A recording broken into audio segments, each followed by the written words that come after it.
Ladies and gentlemen, welcome to November the 24th. It is a Friday. TGIF. Congrats on making it through the week. We are on day 8 of the American International Expo. I purposely will get that wrong because I know how much you love it. I know you do. Standard Dev first in. Good morning. Great to see you. Let me fire up my YouTube chat. Get you guys in there. Let me fire up. There we go. Aaron Hawk, first in on YouTube. Good morning to you, sir. Pop out chat, drag to this window over there. You are good. Mic volume is good. Lord Darian, good morning. Papa Mallow, hello. Let's get breakfast down. So, nothing, I'm surprised. Nothing new. I'm still waiting for the surprise concept ships, which have not come through, unless there's some hologram which they are holding back on, which I don't think so. Refry, good morning. Turkey Day was good.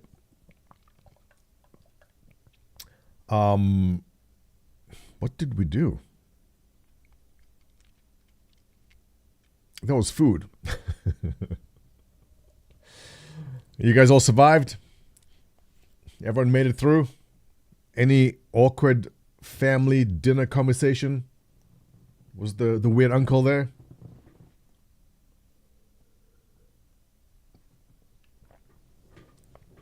There's usually several stories of people deep frying their turkeys and oil splashing and fires. In fact, you know, I bet there's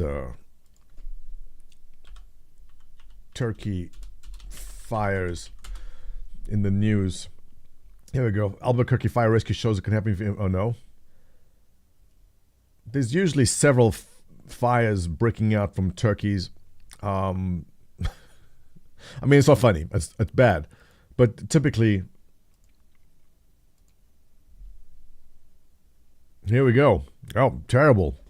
Sour Lake family of 10 loses their house and pets to a grease fire started by smoking turkey. Without fail, every single year, there are several of these. Fire crews working patio turkey fryer sparks Thanksgiving at house fire in Round Rock. In Austin. Yeah. Every year. Moonheller, good morning. Made pizza instead of turkey. Absolutely. I mean, turkey's dry. If you gave me a choice and you go, here's a turkey, here's a chicken, I'll take the chicken. I'll take the chicken 10 out of 10 times. I mean, the one time I enjoyed, well, when do I eat turkey? When you go to the state fair and they have those giant turkey legs, right? I'll have turkey then because everyone's walking around eating a turkey leg. Yeah, it smells good. Maybe you'll eat it there. But given the option, I'll take chicken every time. Then you replace Smokey the Bear with Terra Turkey. Yeah. But have you seen when people try deep fry? I mean, yeah, it's terrible.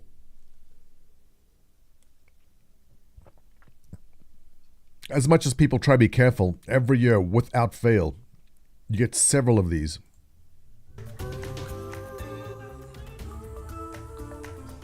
That left them with nothing. Good evening, Southeast Texas. Thank you for joining us this holiday evening. I'm Gloria Walker. It took Sour Lake firefighters an hour and a half to put that massive fire out this morning. 12 News reporter Kayla Chote was able to speak with the family as they recount those frightening moments. Kayla? Gloria, at 1 this morning, the Lerma family had only moments to escape their burning home. They lost their Chihuahua, Mary, the Chihuahua, and all of their belongings, but are still grateful on this Thanksgiving evening to walk away with each other. What a terrible Thanksgiving. You're trying to make a turkey and end up burning down your house. Yeah, bad.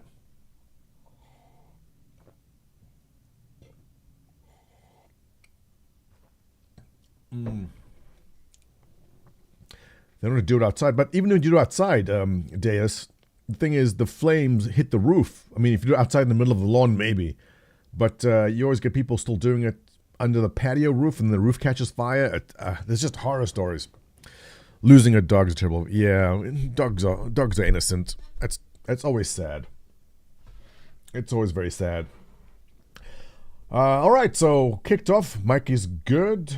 Chat is scrolling. Correct. That is going over there. Chat up over there. We're good to go. Ladies and gents, welcome to day 8. How are your wallets doing, chat? You guys surviving? Who's taking the most damage? X up in chat if you spent over $100 so far. Well, that's low. X up in chat if you spent over 500. I don't know.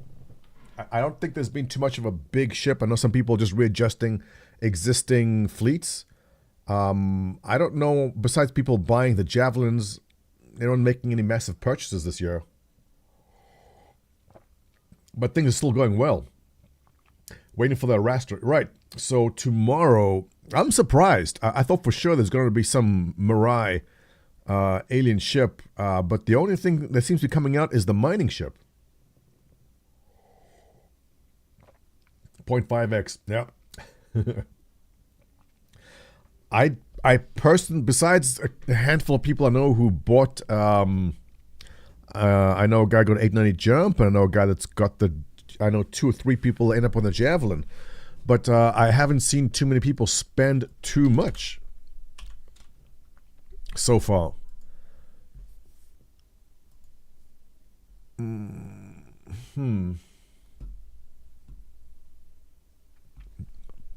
Funding is still not bad. Not bad. Coming in at 15 million compared to 23 million same time last year.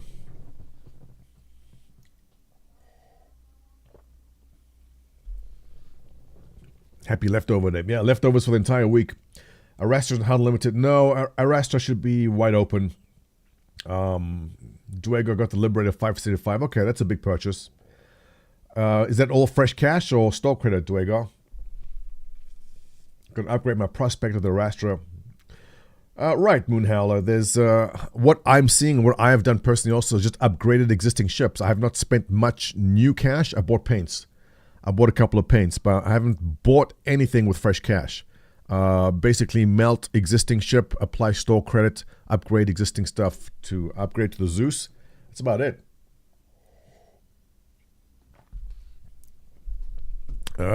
So, I mean, funding looks good. Looks good. So, I guess things will still go okay. Tomorrow will be the big day. I was sure that we'll see MIRAI secret ship being teased, but nothing. You guys been in? Have you seen any holograms? Is there any special hologram being shown? I saw no mention of it anywhere. If there is, no one said a word so far. I guess there isn't. If there was a time to tease something, it would be now. So, surprising. Here we go with the Arrastra size comparison. Okay, that's pretty good. It's Carrack sized. Oh. Kay says, good morning. My coffee. It's my second cup. I had a cup this morning at 8, and I'm like, I'm not feeling the caffeine. I want to feel jittery. I want to feel that caffeine shakes. I don't get them anymore. Should I just go for straight caffeine powder? You know, that white powder that kills people? Is that where I should be going? Next, what's up? Good morning. Okay, now that we have a mod in here, we can proceed with the show. Next. Get to work. I know what I'm paying you for, man. He's being so active lately. Have you seen him around? That's a joke. Degunta, good morning. Didn't buy any of the JPEGs. Yeah. I don't know. I just feel SeasonCon and this event so far, I guess the big surprise this year has been the F8. And there's nothing really going past it. Unless they're saving... We keep on hearing there's going to be a capital ship. Well, I keep on hearing. I think people are making it up anyway, but there is no big surprise ship so far. The F8 was the big surprise, which is surprising. I said surprise too many times in that sentence. We should implement the stream bot on Discord. The one in the test service, how fun you. Right, next. Yes, I've been saying that. So I was asking the guys, does anyone get alerts to tell them when someone is going live? I mean, I personally mute all my Discords. I don't want to be bugged.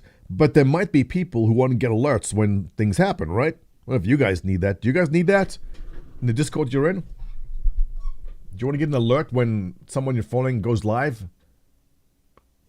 But yeah, so it worked, Max. My theory works.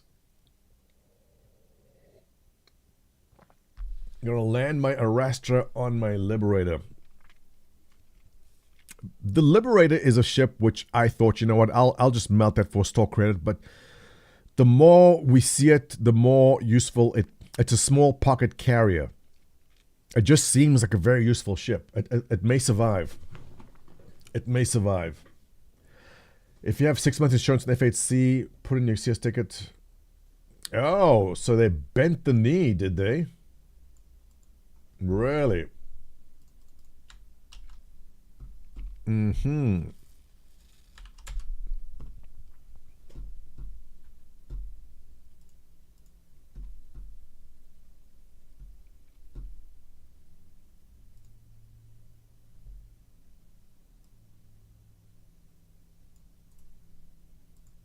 Hey everyone.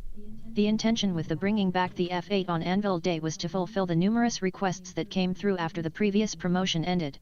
With that in mind, we brought it back exclusively for those who had acquired a gold license during the October event, but had not picked up a lightning. We fully intended for people to be able to melt their previously acquired F8S and repurchase the IAE version with increased insurance, as has been possible for many ships at previous events. Unfortunately, because of the way the badging for this one works, this isn't possible. The team is aware and will address this for future promotions when they are back in the office. In the meantime, if you're in the boat looking to melt and upgrade, simply submit a ticket to our support team and they'll get you squared away. Oh, the poor support team. Oh, the poor support team, the amount of tickets they're about to get. So I was wondering about that. Why would they put the F8 back up if they do not have the golden ticket event running? So we assume that it was essentially for people who had the golden ticket, but just never had the money. Not on a slicer, what's up? Why would they put up for sale if you don't have the event running? People have golden tickets, but for some reason didn't have the cash last month. Paycheck hasn't come through, that other obligations. Let's just put it up again. And so that's why I went up. And then there was a whole cry fest about the insurance thing. Honestly, it's not important. The insurance is not important. But I guess enough people complain that, okay, we'll do it. I hope everyone's happy.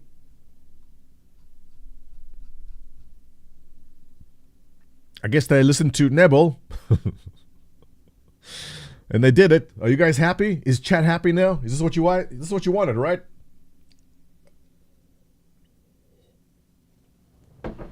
Come on, caffeine, kick in already. Why? Why? Do I need some energy drinks, like monster drinks? Yeah, it's awesome. The customer service team is like, yay, this is just what we wanted for the weekend. Hooray. What did they fix the F8 insurance bolt thrower? So basically, if you are buying the F8 now, send a ticket. No, wait. If you did have an F8 already, then send customer service a ticket and say, I would like to upgrade to the new 120-month insurance, and they'll do it for you because customer service just loves doing these things.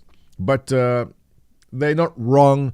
I just think, my thoughts. It's stupid. It's not important. They've said many, many times how insurance here is not important, but yet, whatever. Okay, so that's done. But oh look, CIG is also going to listen, right?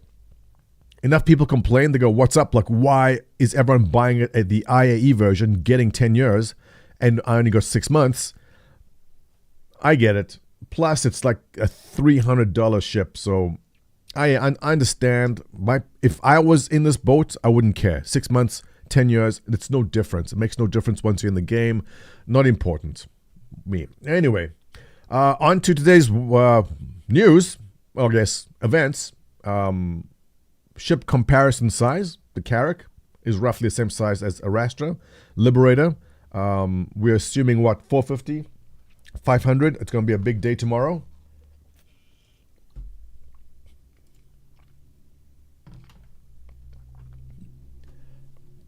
Can't wait when CIG brings out the Nerf bat and smash the F8. Don't say that. I mean, the F8's in a good place. Can they nerf it more? The weapons are set. If anything, nerf the speed. But it is supposed to be an interceptor. It's supposed to be fast, right? Perseus. Yeah, where is the Perseus? Where the hell is that Perseus? It's a perfect ship. Perseus is great. Anyway, let's move on to today's... we've got a video, which is an hour long. I don't know if we're going to do that. We'll see. But let's take a look at what's been offered today. It is MISC and MIRAI Day. Let's start with MISC. It is day 8, and we have a MISC Prospector. There's a reason why it's the number 1 ship. Yes, we know. And I guess let's start off with smash, buy, or pass on the offerings, beginning with... Where does it begin? Where do you start? No. Where's the beginning of the scroll? Let's just start with the freelancer. All right? Ready? Good morning. Nicole Stream. Yeah, as always, when chat is well behaved, you're going to get some Nicole. It's a spicy one today. We're going to get some words of wisdom from Joey Swell. But here's a new one you guys haven't seen yet. Now, the name is going to be offensive to you, but don't be offended. The channel's called Whole Math. It is actually very insightful into the internal thought processes of men and women and why some interactions work and other times they don't, talking about why men and women are not on the same level for certain things when it comes to dating and prospective dating. I think it's fascinating. We'll get there once we get through the spaceship part, which is the most important one. AM, you know what I'm talking about. He knows right away. Oh, Math is best. Yeah. I mean, he's saying things which are very obvious. Right, AM? Like when he started talking about it, I'm going, this is all obvious, but I guess people don't know it, right? And you see women confused and complaining as to why a man they're dating is cheating on them. And they go, why would you cheat on that when I am so much better? And you see men complaining, why is the woman expecting me to pay for everything when, I'm just trying to see if it works out? Yeah, it's just psych. But what's obvious to men and obvious to women is very different. And I came across that channel. I was like, what the hell is he going on about? And yeah, it's good. Like the way he illustrates stuff and just explains it plainly. Yeah. Hopeflation. What? Probably a term. But we'll get in there. We'll take a look at it. Let's get through the important part, which is JPEGs of spaceships. So if you are new to the channel, welcome. I'm Montoya. I am the premier and top-rated Star Citizen streamer in all of Twitch, as indicated by my 100 subs. And we're going to talk about spaceships and JPEGs and why these JPEGs are very promising and the best possible investment short of NFTs. Let's get kicking off with MISC. So MISC Freelancer. This is the space truck. It's not a truck. It's the pickup truck. No, it's not a pickup truck. Hi. Okay, let's go commercial. Commercial time. MISC Freelancer commercial. This is a good way to start it off. Let's do this. 9 years ago, this came out and set the tone for what commercials for CIG spaceships will be. They hit on it. They go, we're going to make it like a car commercial. And if you like our car commercial, buy our JPEG. Well, it wasn't a JPEG. I mean, you get the ship in-game. But this was the commercial for the MISC Freelancer. Very much set the tone of what was coming down the pipeline. And here we go. A comm comes over the spectrum with a job.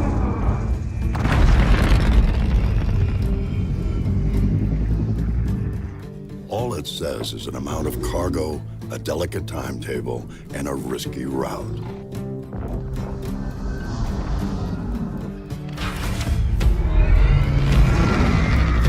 You know you've got 42 cubic meters to pack full of profit. We're talking pressurized and shock-resistant construction, so whatever you put in here comes out the same way. You got two Arc Duo 400 engines. Their award-winning colloid ion technology gives you They did a maximum good job fuel with it, right? efficiency while keeping your sig low. 9 years ago. Who's feeling old now? If you remember the first time this came out. 9 years have passed. That's right. That's right. You're old. I laugh because I've stayed the same age as just you.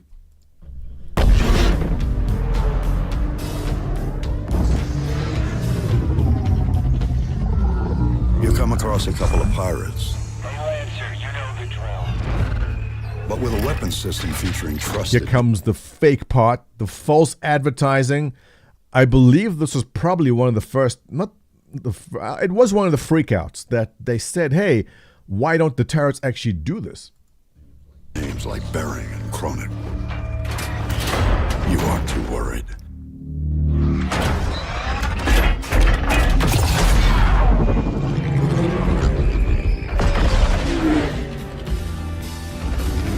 Commercial vessel, freelancer class. Brake tags look good. Cleared Those for VTOL landing engines in like that Area look 18. cool. It's like legs on a Macross ship. Too bad they took that away. You're the one they come to when they need a job done right. Because you trust one ship, It looked decent for 9 years ago. MISC Freelancer. Built for So obviously many things changed from what we saw there. Look at that staircase in the middle. I mean, that's not what the ship looks like now, right? Those turrets on the side do not swing outside. That's such a unique situational condition to be able to use your turrets in that way. I guess they were thinking that there would be manned turrets or control. I mean, now they're just fixed forward. But a lot's changed, right? He had a double chin. Yeah, so look, I mean, this is a man of the people. One of us, right? Yeah. I think it holds up well. This commercial holds up very well, keeping in mind it's 9 years ago. They did great, but there was some various levels of freaking out that the ship is not doing what they said it would do. That is a cool feature. I wish they kept that. These engines for VTOL. That is cool. I mean, that's not impossible to do, but they opted against it. That's, I guess, too complicated. But awesome commercial. Really got us fired up. You're the one. And set the tone for what MISC is supposed to be, right? Montoya became a gym champ super nerd back in the... Yes, Thorning. First time chatter coming in with the... Is you taking a shot at me first thing in the morning as a first time chatter? Respect, man. Respect. Blazor, thank you for your bit. Thank you. Yeah. Sab, 400 bits. Thank you very much. Much appreciated. Much appreciated. Oh, hang on a second. So new chatters come in and throw shade on me, and then you guys reward that with bits? Is this what we've come down to? Screw you all. As punishment. We are just doing Joey Swole videos today, much to Athy's delight. But let's get through this. All right, Freelancer. I'm going to need your help on this one, chat. I have not flown a Freelancer. I had the, what is the military one? The MISC. I had the MISC for a long time. The MISC was my go-to gunship for some time, but I melted that, I'd say 5 years ago at this point, and I have not been back to the Freelancer line since then. So I'm going to need, chat, I'm going to need your advice on this. Freelancer 410. Some good for some cargo and multi-crew, right? Yeah. Boss, morning to you. Yes on the max, says Scott, but others in the past. Okay. Yeah, I have not flown these in years. I just have not been in them recently enough to give you an honest opinion. My thoughts are this, is that when it comes to cargo, there are better ships. When it comes to weapons, there are better ships. When it comes to transport, there are better ships. I think if you just like this line, if you like the freelancer line, then maybe. Happy Black Friday. Oh, you too, Athy. Do you wish people happy Black Fridays? You know what? Are there any of those stampedes? No, it's Black Friday. Walmart stampedes. Not that I'm making fun of it because people get injured, but they used to happen. But I think ever since we started doing Ruboy, thanks for the subscription. Join the team. One of us. There used to be, without fail, by this time, it's 10 a.m. West Coast, there'd be multiple stories of Walmarts people being trampled, but I don't think we've seen that in recent years, right? Black Friday shopping. Stampedes and stabbings that killed 17. Oh, in 2006? Okay, that's not current. You don't see it anymore because everyone just does the shopping online. I mean, I'm not going to any store to be surrounded by coughing, sweaty people. I'm just going to buy everything. Well, I bought Ninja Girl her birthday present online. I'm not going to a store to buy anything. Any of you guys actually do this? Remember the people be sitting outside like in tents, camping, right? For your younger generation, who am I talking? There is no younger generation in my chat. If there is, by chance, someone below 30 in here, there was a time where people would camp outside of Walmart with a tent just so they could be first in the door when it opens, and then they'd rush in and go grab the flat screen TV for $500 because $500 was a deal back in the day. But now, I mean, you just click and buy it online. I don't see the point. Those tents are their houses. Yeah, AM. I mean, you're kind of serious. It is that. iPhones are still a thing. Oh, the Tickle Me Elmo. Oh, you're not wrong. You're not wrong. Wow. So, was it 96?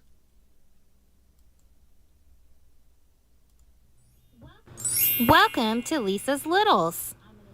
I'm an adult collector who loves another clip of a toy that kids went bonkers over and was Christmas's hottest toy back in 1996. I had forgot all about this toy. At the time, December of 1996, I had a 3-year-old and a 3. Tickle Me Elmo was the hottest toy, just like how back in 1983. Can you imagine the disappointment in your kid's face if you bought them a Tickle Me Elmo today? Like if I go to my kid and I go, if it's anything other than Robux or maybe a new iPad or iPhone, there's nothing. Can you imagine the disappointment if you gave them a Cabbage Patch doll? Wow, we're going further back now. Cabbage Patch dolls. Cabbage Patch Kids? Oh, there was a movie of it. Oh, yeah. What nonsense that was. And look how hideous they are. Of 1983.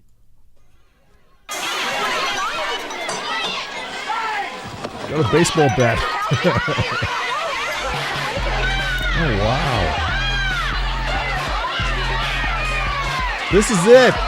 This is what Black Friday is supposed to be. The spirit of Black Friday was fighting for a stupid toy in front of a crowd of insane people trying to get some nonsense Cabbage Patch Kid. This is what Black Friday, the spirit of Black Friday has been lost. It's so diluted and sterile now.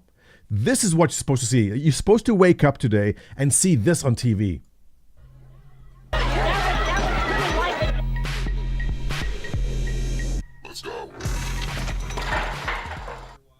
Otherwise dignified, calm, mannerly parents broke into a sprint. Well, I had to take what they gave me, and they gave me a boy, and I wanted a girl. This is my second trip around. My husband works here, and I can't even get what I want.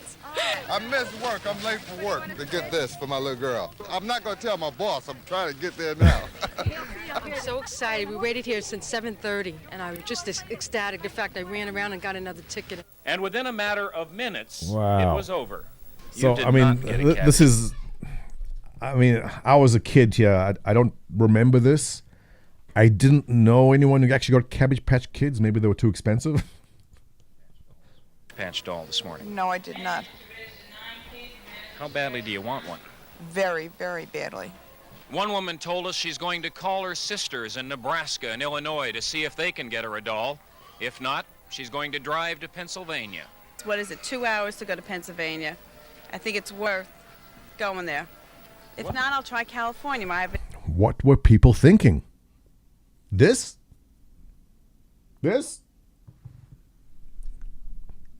Garbage Patch Kids cards. And, oh, wait, there's Cabbage Patch and Garbage Patch? What? But what a fascinating time, right? This is what I want to see. Yeah. This is Black Friday.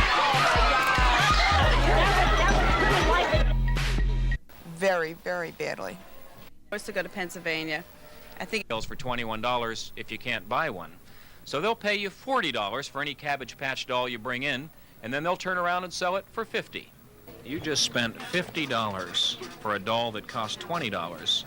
True. Should have cost $20. Should have cost. Do you guys $20. understand what $50 was in 1983? When you could put a down payment on a house for $50. Spending $50 on a doll, like, you got to be a multi-millionaire. That's right. Why? Because by the time I go looking in the stores, it'll cost me $30 in gas and aggravation. I mean, more seriously, $50 is probably equivalent to paying, I would say, $250 at this point, to maybe $300 equivalent. Someone who wants to check up the inflation rate, maybe check it out, but it was a lot of money. A lot.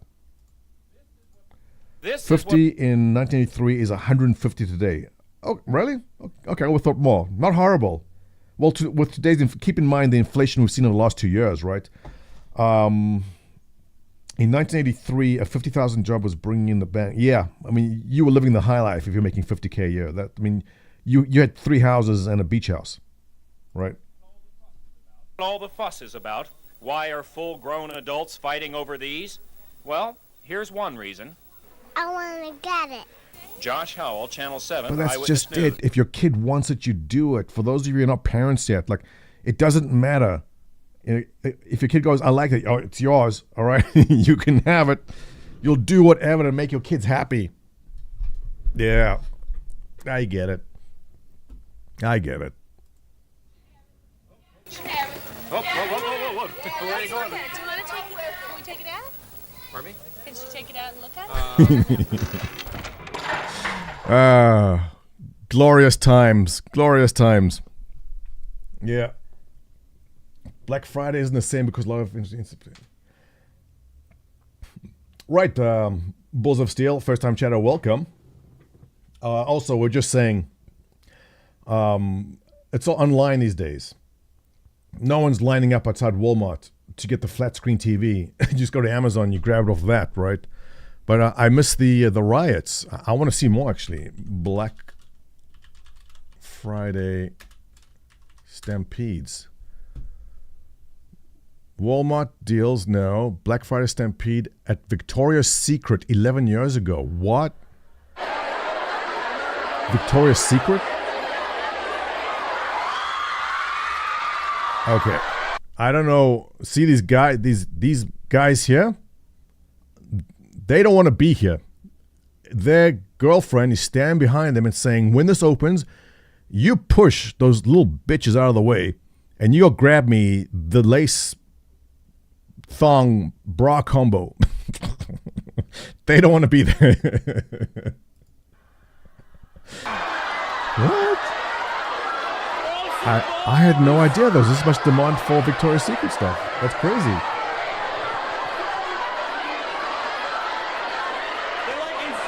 Is it going to be a fight? Look at them go. Go for the lace thongs. It's 10% off. Get them. Really? I had no idea. Is that even a thing now? I see the store at the mall still, but is Victoria's Secret still a thing? All these are 11 years ago. We all know that the holiday shopping blitz traditionally begins up one of their favorite holidays. And ABC's Tanya Rivero is here with their story. Good morning, Tanya. Good morning, Vianna. That's right. Store workers are betting you'll want to start tackling your Christmas list. And yeah, I miss the good old days, man. Like, where are the riots? 12 years ago.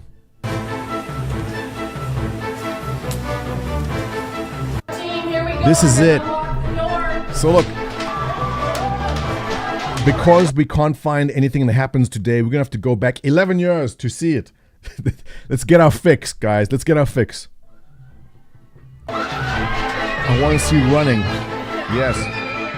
I want to see flat screen TVs. Come on. It's such an American thing. You know, if you've ever lived outside of North America, the idea of being excited to spend money in a store is such a North American idea. It's so weird that people are excited to spend their money. It's such a weird concept. Says us who spend the money on those.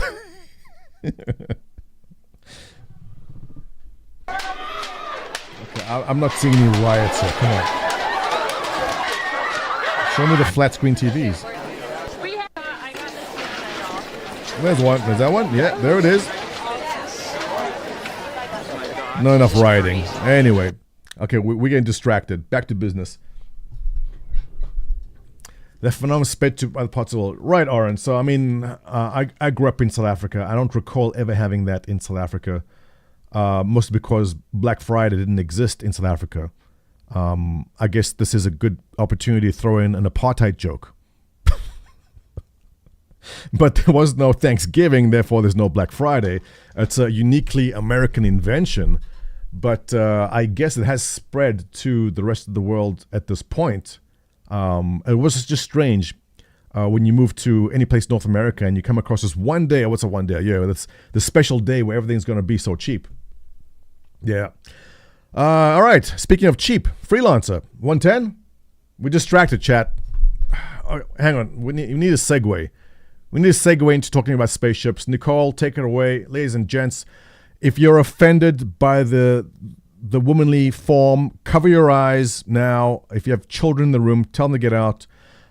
This is Nicole Drinkwater. She is a female fitness influencer, probably one of the top-rated influencers in all of TikTok, I think. We're just going to take a look at her wise words of advice and then move on to talking about spaceships. This is like it's kind of a, you know, when you have sushi and you got to eat the ginger between just to kind of cleanse the palate. We're going to cleanse the palate from the Black Friday shopping to spaceships. Roll.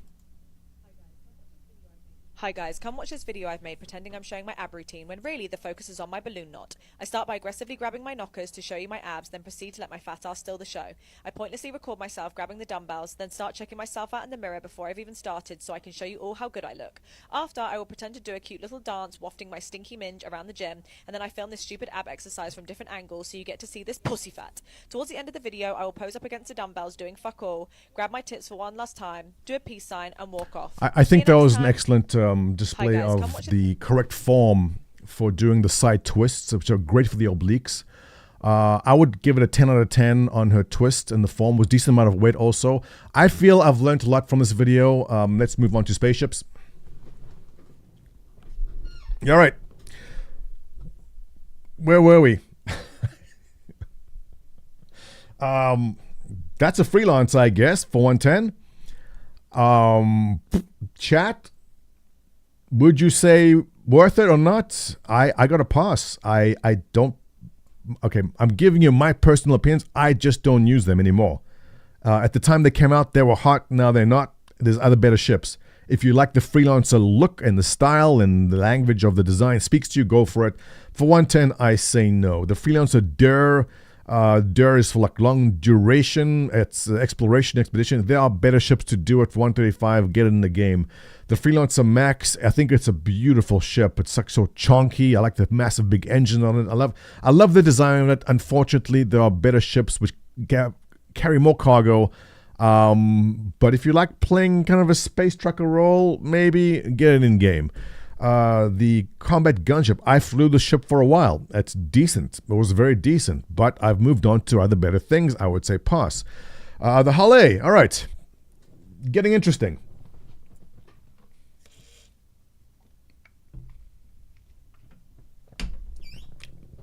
Commander Deckard, thanks for the follow. Welcome to the... What are we? A cult? I don't know. Hull A. I think the Hull A is, if you want to kind of role play as a zero to hero cargo hauler, the way I would do it is I would get the Hull A in game and make my way to the Hull B.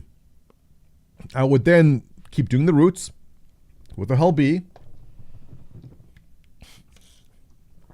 and work my way up to the Hull C. But now things are getting expensive.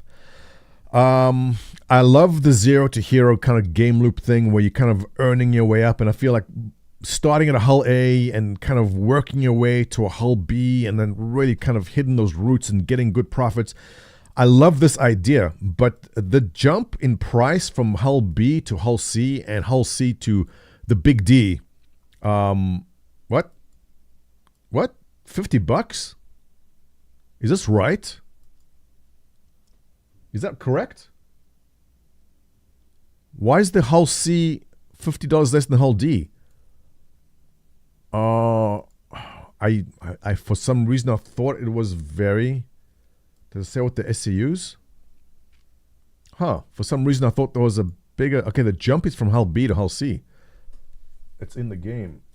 Because the Hull D is not out yet. D and E are still concepts. All right, so I would say buy in game. Now, if you are looking to spend money, these will definitely be big money makers. They'll be massive money makers. A Hull E, if you are part of an org or a large group of players, I would say go for it. But for $750, this is the end game super freighter, the ultimate super freighter. It's pricey, but this is an end game ship. I love the idea of zero to hero and just kind of upgrading and working your way through in game for this. I feel that in game trying to get something like that is going to be very, very tough, but not impossible. But it should take a bit of work. So I don't know. I'm not really a cargo hauler. Do I have anyone who's more of an expert? What do you say? Must have raised the Hull C price, not touched the D. They haven't updated D price probably. Jax, what's up? Hello. Once the D comes, duck vision, please. The price will go up. Come to test, we have Hull E's everywhere. But you get the C as a loaner. Hull C is good enough. Yeah? So is $500 worth of the Hull C? I don't do enough cargo hauling to tell you. The Hull C is great. Implemented cargo process sucks. Don't like the ship status profile. All right. The bottom line of this is the Hull D on buyback for $350. Okay, the price is, so the Hull C 500 is correct. The Hull D should be between them, right? This should be $600. In fact, I think the Hull E should be way above $750 for the amount of cargo it hauls. This should be $800 at least, in my opinion. Right? Thanatos, what's up? Thanks for joining us. Actually, we're not thankful for joining us. What are you doing here, Thanatos? There's nothing happening. Go away. Unless you want to see Nicole. In which case, stick around.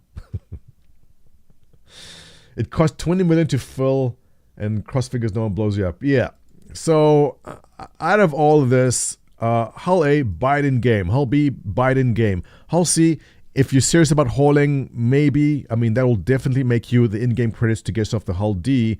And the Hull E is essentially a group effort. I don't see this being a solo ship. You have to have people to protect you. You got to have enough money to load it up the first time. Hull E is a quantity limited chassis. Is it? Probably. I don't know. I can't confirm that. Yeah. Mm-hmm.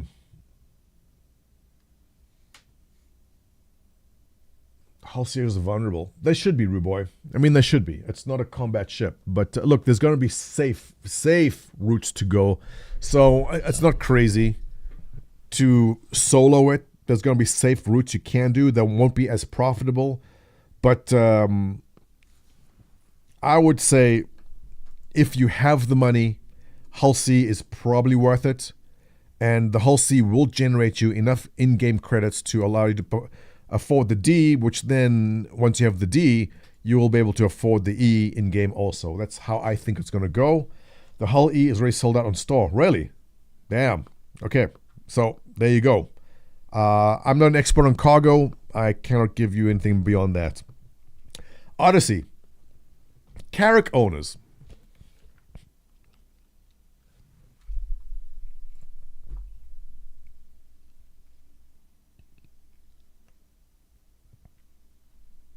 If you own a Carrack, what are your thoughts? I keep on seeing people saying, oh, Carrack owners hate it.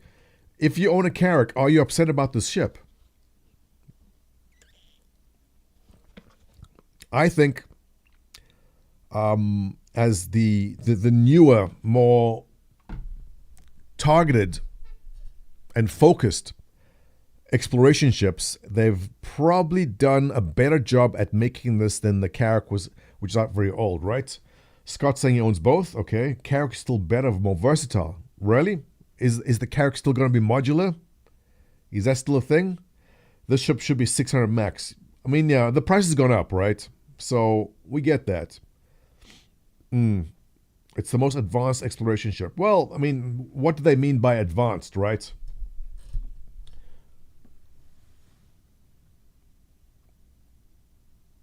Earn it in the game. Zim, what's up? Zim fella. Zim, you aren't the Zim from Board Gamer Zim, are you? If it is, then you're cheating. You shouldn't be here. Odyssey's going to be an amazing ship. We just don't know it. Right. So look, we don't know what's happening with exploration yet, but because this is the most recent of exploration-focused ships, we can only assume that this has all the bells and whistles that an exploration ship will have. For that reason alone, the rule of thumb is if the ship is unique in its purpose, okay, it's not unique in its purpose of exploration, but it is unique in the sense that it's the MISC one, which has this cool alien tech engines, I guess, and is the newer of the newer designs. I would say yes on the Odyssey for exploration. If I was coming into the game today and choose between Carrack or Odyssey, I would probably lean towards Odyssey.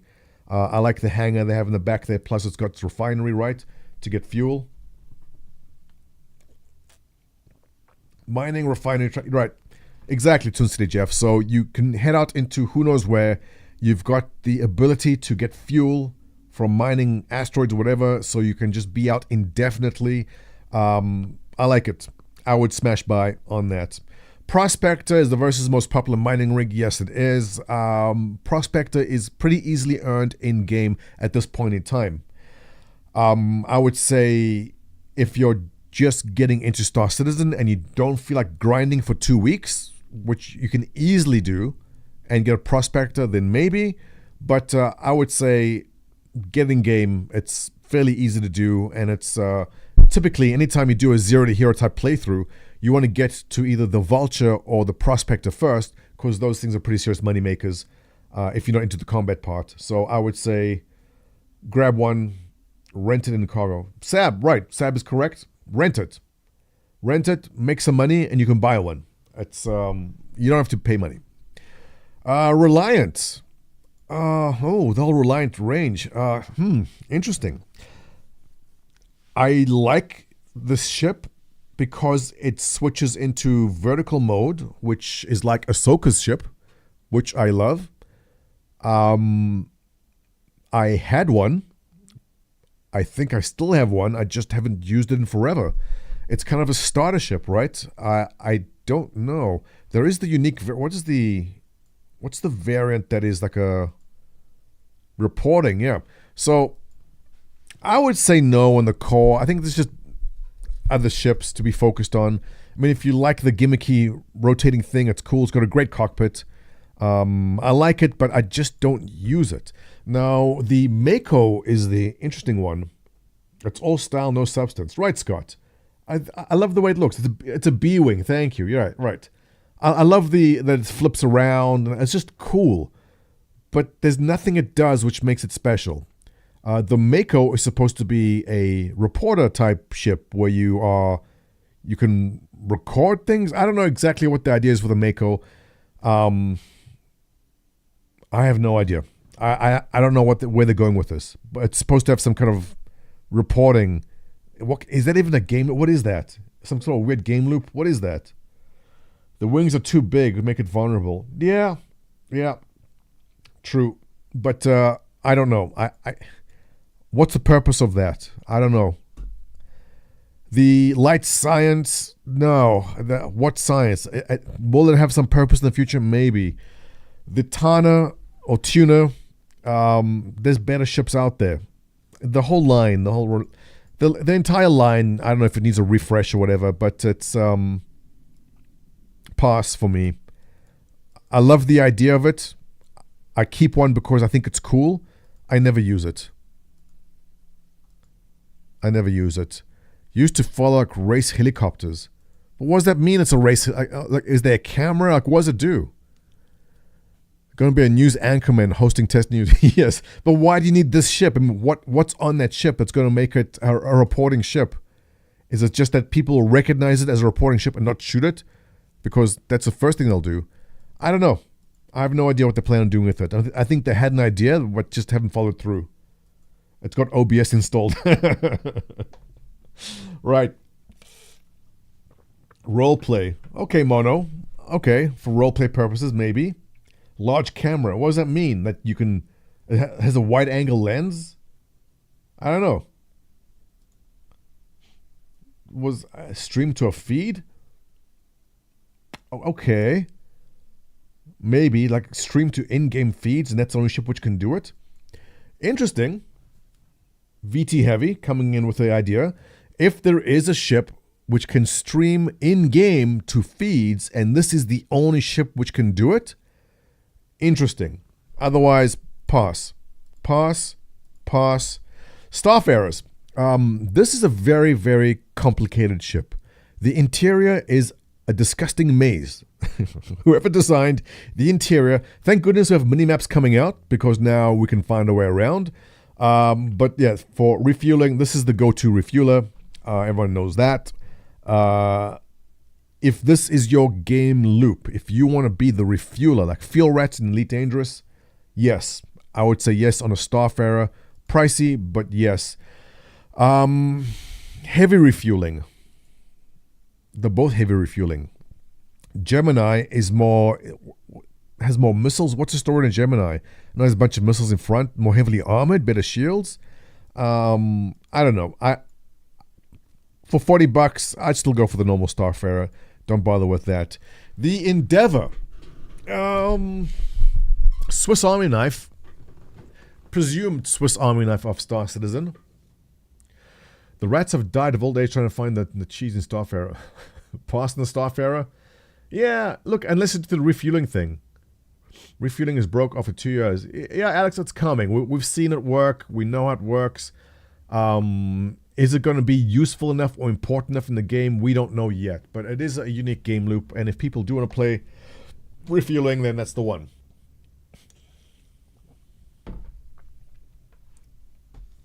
So, chat. Thoughts on the Endeavor?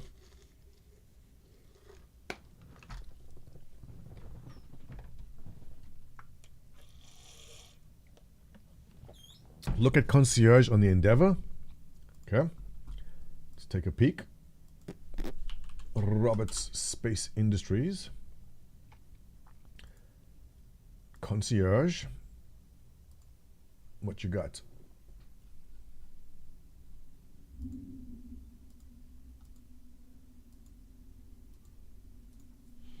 Not seeing anything yet. Here we go. MISC Endeavor Master Set $1,000. Is that bad? Or is that good? I haven't kept up with the prices.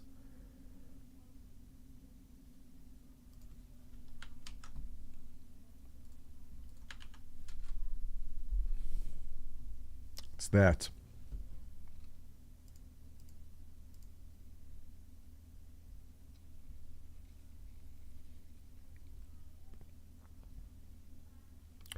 All right, let's take a look. PAX, MISC Endeavor Master Set for IAE. 1,000 smackaroos. What do you get? You get the Super Collider. Nobody knows what that does. Opens up doorways to other universes. Well, actually be pretty cool. Like open up wormholes? Medical Bay. Yes, good. Telescope array. Is that exploration? Is that to find jump points? Who knows? I know we had a big discussion about this being exploration ship, yes or no. I'm assuming a telescope array means it's exploration. A biodome to grow space cows for to get blue milk, yes. Service equipment and crew. A research lab. LTI. It is a ship over $1,000, so it does get LTI. Biodome, fuel pod, landing, general science, all the hanger. Okay, chat. Thoughts?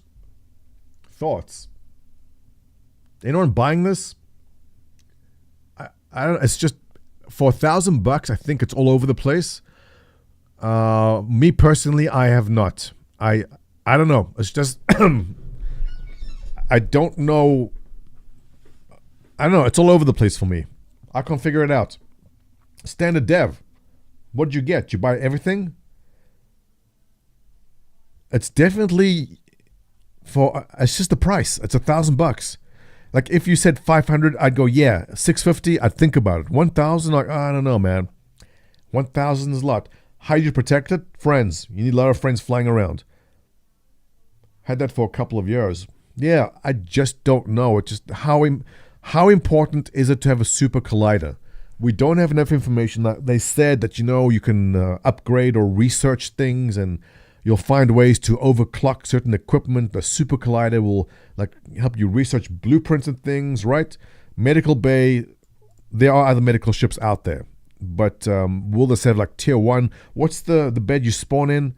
This will probably have the top of the line medical bay we spawn on things. It's an in-game ship. Yeah, exactly, Captain Dwyler. It's end game, but the thing is, this is so far in game that I can't even see exactly what I'm going to be doing with it. It's so far ahead. A telescope array to do what? To data running, to find jump points. The biodome to grow food. I don't know. It's the Swiss Army knife of Star Citizen. It does everything. If you have $1,000, this speaks to you, go for it. Me personally, it just doesn't do anything for me.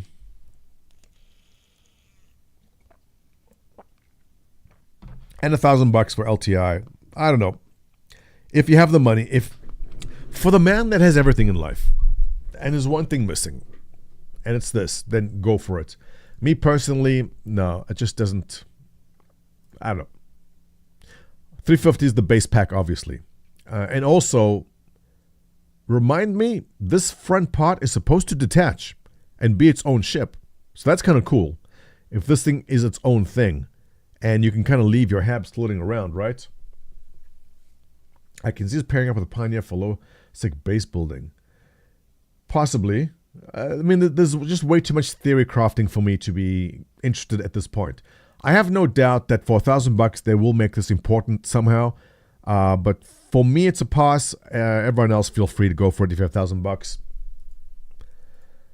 Expanse. Refining ship. You've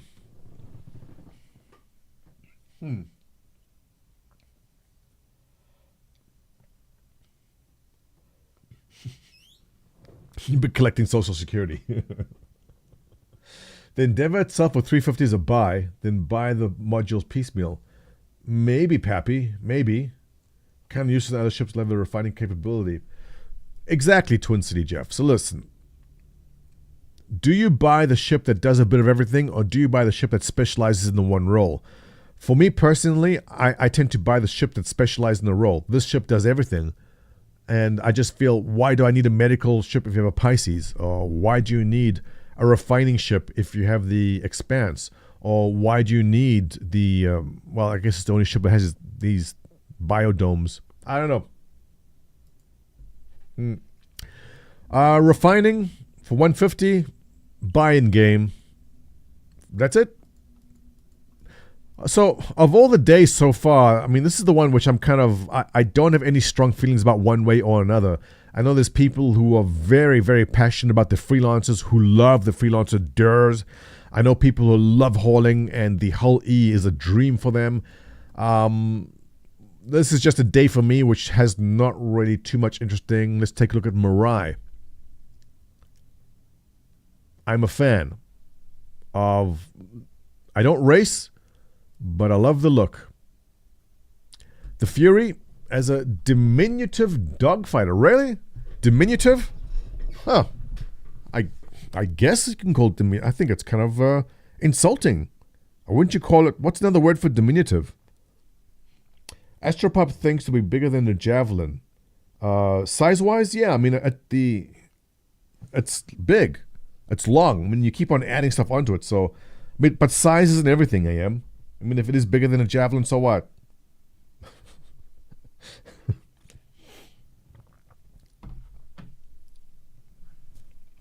Fury's too much, shouldn't be more than 35. All right, so here's the thought on the Fury. I say it's worth 55 because it is a pretty deadly dogfighter. The problem is getting to wherever you are having these fights. You need to be transported there because there is no quantum drive on this ship. Should this be your only light fighter? No, I mean, it's a snub fighter. In the right hands, this thing dominates everything. It is so hard to hit. It is small. It is fast. I think $55 is worth it, but you can also get this in the game. This should not be your only fighter. It doesn't have a jump drive, but as an additional fighter to carry on a bigger ship, I would say yes. I am a big fan. I love it. I don't race, so I didn't get this, but I absolutely love the look of the Fury LX. I love the wings. I love everything about this ship. I don't have it. I don't race, but I'll buy this in the game. The Fury MX, the only reason I don't buy this, I just don't know about the rearming mechanics. You're out in some combat. You've used all your missiles. You have no quantum drive. What do you do now? I mean, you just fly around, and once you've spent your missiles, what do you do? There's got to be a way to rearm, and if you don't have a clear way to rearm, the ship's useless. So for that reason, I just kind of avoid missile boats. I'm just concerned about the rearming mechanics in the game. But you fly back to Freelancer, yeah. If there's a way to rearm quickly and efficiently inside a combat zone, maybe. But I don't know. I love the shield that comes down. That's very cool. That is very cool. But it's just missile boats I'm just not sure about. Diminutive is belittled? Yes, exactly. Next time you're with your wife or girlfriend and she calls something about you diminutive, that's not a compliment. Let's go on to the Razor now. That's right, the Razor's under the MIRAI. If you get in a racing ship, go for the Fury LX55. I don't see a reason why to get the Razor as a racing ship, although I do have the stealth one. I do have this. I just like it in black. I don't know when I will use this for its purpose of being stealthy. Maybe it'll be some sort of mission, or maybe some kind of, you have to cross enemy lines or somewhere, and this is a ship to use. I just like because it's black. I've flown it twice. Once when I bought it, and once, I don't know, by accident. I see no reason to get the... actually, if I have any races in chat, and you know better than me, what do you say? Spycraft? Yeah. I mean, they say it's stealthy. It is, I guess, more difficult to detect at range. I'm hoping there'll be a use for it. I'm hoping there'll be a stealth use. But probably go checking out Jumptown. All right, I can see that, maybe. I see no reason to get the Furies. I mean, the Razor, now that the Fury's out for a cheaper price. Basically that. Dedicated, same story. That's it? Yeah. All right. Okay. No, that I was expecting to see a hologram or some tease of some new concept, but there is none. We have a pack coming 525. That's it. Not much more. Some nice paints though. Templar in white. Actually, I have the red. I like it.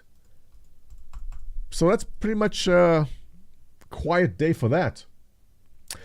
Well, chat, you've been good. So now we finished talking about, let's jump into the... Actually, before we jump into the game, let's go check out some home math. This is good. This is good. Let's have a cleanser before we jump into the actual event hall. Take a look at the ships. This is a fascinating channel because he's going to break down a lot of questions and problems that women have. So if this is the first time you've seen this channel, Home Math, excuse the name, watch. Let me just explain what's happening. Women have a lot of confusion and a lot of complaints.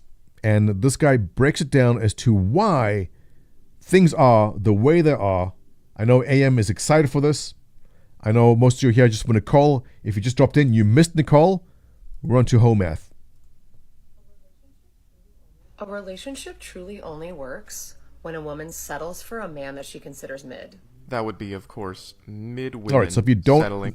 know this channel, you've never seen it before, he's basically explaining why things are the way they are in dating and relationships with simple diagrams. And what he's showing you is that if you are a man, okay, and you are a 10 out of 10, like you are top tier, you are a 25-year-old Brad Pitt with six-pack from Fight Club, you, as a 10, have a lot of options, okay?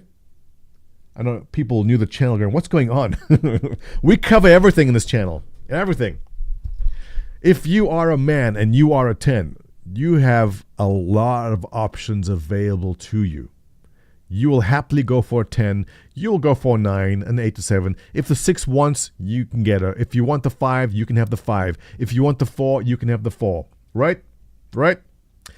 If you are a 10 as a woman, there's only one option for you because you don't want the lesser males. It's sad, but it's true. And so he's going to go on and explain this.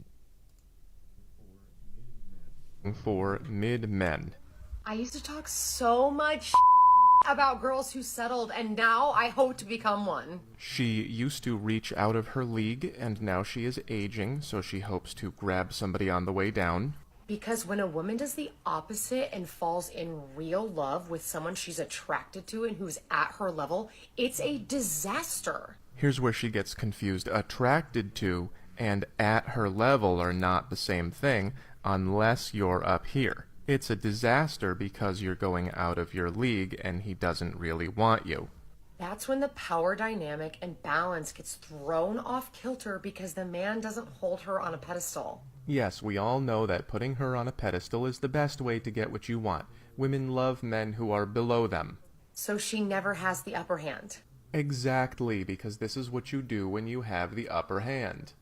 And that makes her feel crazy, delulu, out of control. Yes, Michael Sartain told me yesterday that's called dread. I was on his podcast. I'm going places. Because what we're supposed to do as women is just like being receptive. So now she's mocking the idea of respecting the man that she chose, which is a pretty good idea as long as he treats you well. Like allow him to pursue us and chase us, like even in a long-term relationship. If you're with a man you're not even really that attracted to, you're gonna do that naturally because you don't give a f***. So if you're with a guy on your level, he's gonna be chasing you all the time because you're not really attracted to him. Look how mad she is. But if you're in love, you give so many f***s. Yes, if you're in love, then you definitely do give a lot of those. These couples you know that have made it work and are together in our modern society have followed this formula. Remember, she's saying nothing wrong. She is spot on about how to solve the problem. It's just from the female perspective. Nice guy who the woman isn't attracted to and who she never considered being with finally wore her the f*** down until she said, ugh, fine, I guess. Because the attractive ones are putting me into... I gotta pause there because she's basically saying, I mean, don't take this the wrong way. He's not insulting women here, but he's just stating the fact that she's saying she has to settle, okay? And so while she's not bad. I mean, I think she's pretty good. She is looking at this guy. This guy is a disaster because he is accessing all of this. Now she, let's say she's a 7, is realizing that she has to settle for this guy, right? And he's not saying this. She's saying it, and he's just showing it on the chart. That's the beautiful part about this. The problem, it's just from the female perspective. Nice guy who the woman isn't attracted to and who she never considered being with finally wore her the down until she said, ugh, fine, I guess. Because the attractive ones are putting me into a crazy, anxious cycle. And She's now saying that the woman is ones she's attracted to are cheating and are not giving her the attention she deserves. And that is correct, because these guys have access to all that. That is 100% correct. and sexually unfulfilled, but she's secure. At least she has that. Emotional security, the most important element for a woman to have to ensure success in a romantic partnership. If you listen to women, they will tell you everything that I tell you. All these women are only attracted to these men. So these women have to choose between being used and discarded or being sexually unfulfilled. There's the fun choice and the smart choice, and there's nothing anyone can do about it because there's not enough of these men to go around. This is one of the main points that I'm making. Women here need to stop believing when he's talking that about they not enough of these men to go around, understand, I mean, those of you who are, I mean, I managed to date and get married before dating apps became too much of a thing. But as I understand, dating today is rough. It's very rough because the woman put in their desires and their needs. You got to be plus 6 foot, making $250,000 a year, and have six-pack abs. And there's only 0.1% of the population which fits that criteria. And that 0.1% of the population has access to 90% of this. So you have this chasing that, and that's the problem. We're here because these guys are not going to marry you. They're going to put you here, and then you're going to be sad. And when you come to these guys later in life, they're going to say, well, where the hell have you been for the last 20 years? And then everyone's sad. Again, this woman has the right idea. The only thing she said wrong was that these guys were on her level. Your level is the guys who will put you on the pedestal. It's so insightful, and I know some of you are watching this go, this just makes perfect sense, but it's not perfect sense to a lot of people, right? Did you all learn something? I hope you were educated. Hoflation? Is that a term? But it's interesting to see. My favorite part of this video is essentially where she's talking and he's just pointing to the chart. Where was it here? It's just from the female. Because you don't give a So if you're with about how to her the down until she said, ugh, fine, I Well, guess. she's like, fine, I guess. So she's settling for the guy that does want her, not the guy that, I love it. I love everything I said there. Yeah. So here's the thing. I don't know how I stumbled onto this video, but it's just so plain in the way he explains things. And if you are one of these, which most of us, I don't know how you guys look, but do we have any 10s in chat right here? There might be. I think most of us are probably, if you look at the distribution curve, we would fall between a 3 and a 7. And so your question is going to be, how does a 3 or a 7 or in this range here compete with that? And the thing is, what you need to do is either have a great personality, be very funny, have lots of money, any combination thereof. I know, it's tough out there. For you guys that are young and single and looking, I feel you, man. Hopefully, through hard work and dedication, we'll find a way to make this work for you. Never count out the nerdy guy. Listen to me, you want to marry the hot nerd, and I will die on this hill. I know you've always been attracted to the bad boy, but let me ask you something. Be hot. Never count out the nerdy guy. I'm going to go on record and say it's a giant red flag when men say nice guys finish last. Okay, this is my map of what boys like and what girls like. I'm trying to change the way that we think and talk about being a good guy versus being a bad boy. This is good guy stuff. The more of it you have, the more she feels treated well. So we're just gonna put nice and not nice right. This is bad boy stuff. The more of it you have, the more she is attracted to you. So we're gonna put strong and weak right there. So when they say nice guys finish last, what they mean is nice guys who are weak finish after strong guys who are mean.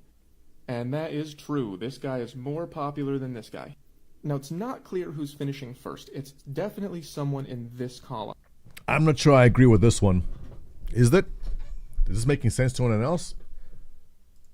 It could be the strong guy who is mean or the strong guy who is really nice. It could also be the strong guy who is intermittently nice, enough to keep you on the hook. I don't think it's the strong guy who's not nice enough to take you out. So number one is somewhere in here.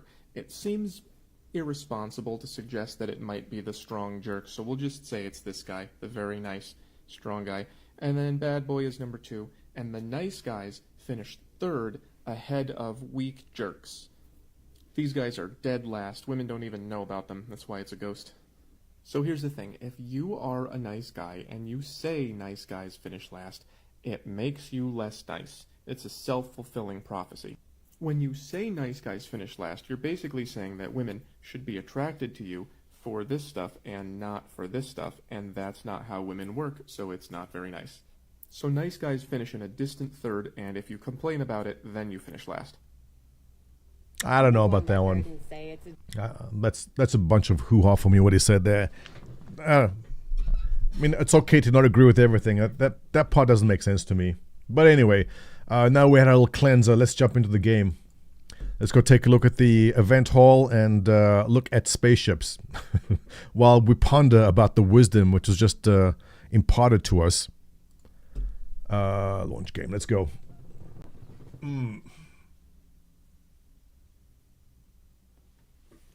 People wanting only 10s or unusually shallow have not much to offer if you want them to... Yeah, Tay TV. I mean, that's what he's saying. It works both ways. Actually, no, it doesn't. The women who are seeking the 10s in men are probably aware that they're probably going to have to share that man with other women who are also competing for his attention. Also, he may stray because he has other offerings. We've seen, how many celebrities have we seen? Who was it that cheated on what's-her-face with a prostitute? Hugh Hefner, what's his name? Oh my God. The bumbling Englishman. Why is this? He was caught with a prostitute named Divine Brown. Hugh Grant. Hugh Grant, yes. Hugh Grant was dating, what's her name? She was like the top-ranked actress at the time. All the names are just phasing me. You'll find always, Elizabeth Hurley. Elizabeth Hurley, who is still very attractive, a complete 10, right? Hugh Grant cheated on Elizabeth Hurley with a hooker named Divine Brown, who was, I saw pictures of her, like, why would you do that? Not because Divine Brown was more attractive, but just because he could, right? He cheated on what was probably the most attractive woman in the world at that time. Right. So that goes to show, look at Brad Pitt. Brad Pitt was with Aniston, what's-her-face, and he cheated. Well, actually, no, Angelina Jolie was quite a catch, right? Yeah. But it's always that way. So if the women are chasing a man who is a 10, that man will stray regardless. It doesn't matter if the woman is a 10. And that's the unfortunate truth of it. Not saying always. Meet an Asian girlfriend and you can throw the stuff out the window. Oh yeah, Lee. You wouldn't dare. You don't want to piss off your Asian girlfriend. You don't want to do that. I think she's upstairs. She can't hear me.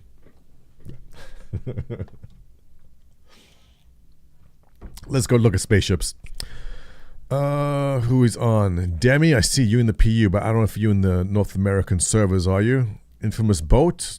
Jack Raven. I see you, Jack Raven. Let's join on you.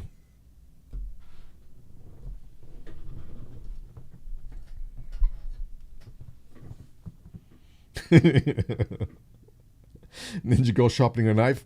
Yeah. No, she's awesome. I'm glad Ninja Girl settled for me. Did she settle for me? I did wear her down. Oh my god. I'm a 5. Probably. Ninja Girl used to work in the fashion industry, so she was surrounded by models and male models and very important people involved in the fashion industry. Then I came along wearing... my uniform is a black shirt. I just wear my closet, black shirts. I have a white shirt also. Just black shirts. And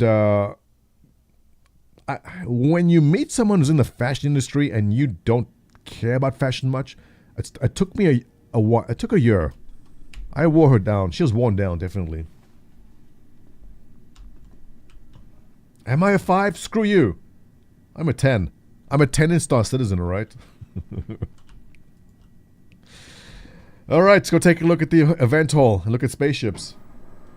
I came with a Speedo. Yeah. So we met in a nightclub. Those of you who are in Toronto, maybe you remember Brant House. Is Brant House still a thing?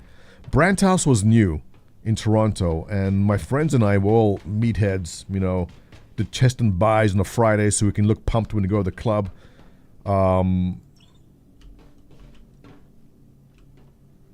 What was that movie, Night the Roxbury? You guys ever seen Night the Roxbury? That was me.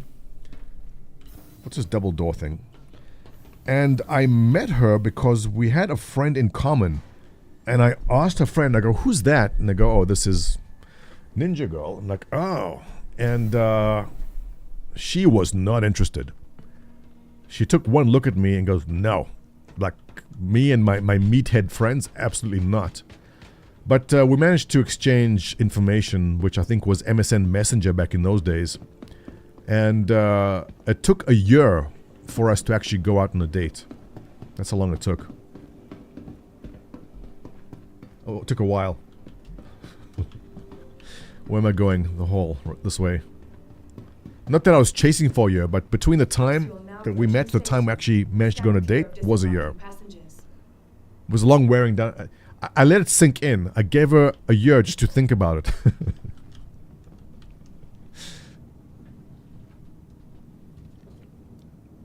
So, let this be a word of advice. I mean, and support you guys to the 3s, 4s, and 5s out there.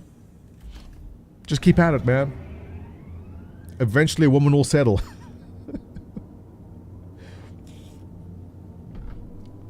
The most beautiful word ever heard in relationships. Settle. But what Homath was correct with was woman chasing the 10s will have to downgrade. If they don't want to be used and abused, they have to come down. Right? So there's hope. You don't have to compete with the lawyer slash firefighter slash puppy rescuer with six-pack abs. You don't have to compete with him forever. You achieve a master's degree to score an Asian date within a year. Look, Asians... It really depends on the type of Asian, right? There's a lot of Asian girls, and this is the same with many cultures and religions. As a Jewish person, you're not supposed to date outside of Judaism, right? You have to marry Jewish also. And I know for many Asians also, when you bring home a white guy, like, boy, your parents might not be happy. It's just the way it is, man.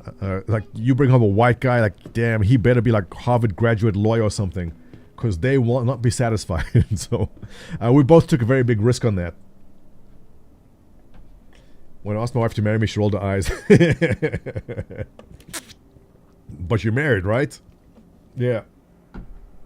But there's a thing with Jews and Asians, though, Lee. I don't know if it's... I mean, look at Zuckerberg. Jewish guy, still married to his Asian wife, right? Filipinos are violent. Filipinos are like, well, look at us. We're brown and cute, but they are vicious. Like little chihuahuas. Where we're going? Zenith Hall. Filipinos are little chihuahuas. They fucking nip at your ankles. Yeah, you gotta impress the Asian parents. Firebrand, what's up? Let's go take a look.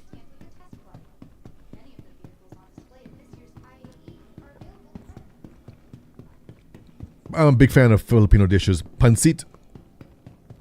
Delicious.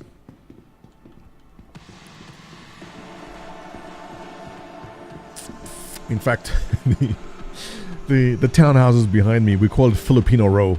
The one across from us is white guy, Filipino wife. The one next to it, the white guy, Filipino wife. The one next to that, white girl, Filipino husband. And the one next to that, white guy, Filipino wife. It's Filipino Row. And the old nurses, yep. They're lovely people.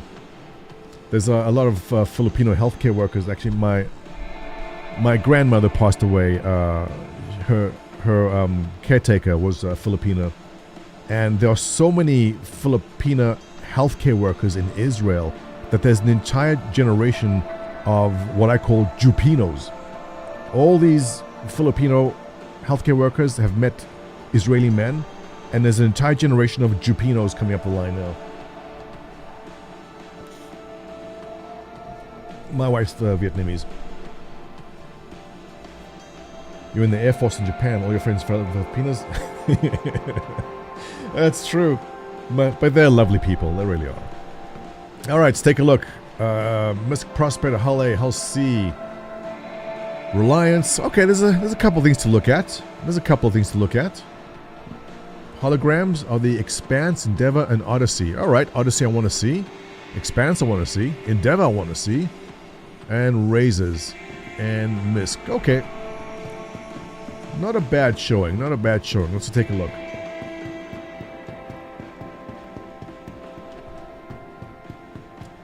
Beginning with the... They have to convert. Yeah, so my wife had to convert. We went to Jewish lessons together because I needed a big refresh on that too. Being the bad Jew I am. That was an interesting experience. I love the MISC ships. They look good. Prospector. As we said in the beginning, if you're getting into the game, the Prospector is one of the go-to ships for making money. A good suggestion was you simply go rent it and go mine stuff, make your money. You'll be able to buy one in-game with the money you earned from that. Definitely a interesting ship and definitely one to have. On this side we have the Hull A.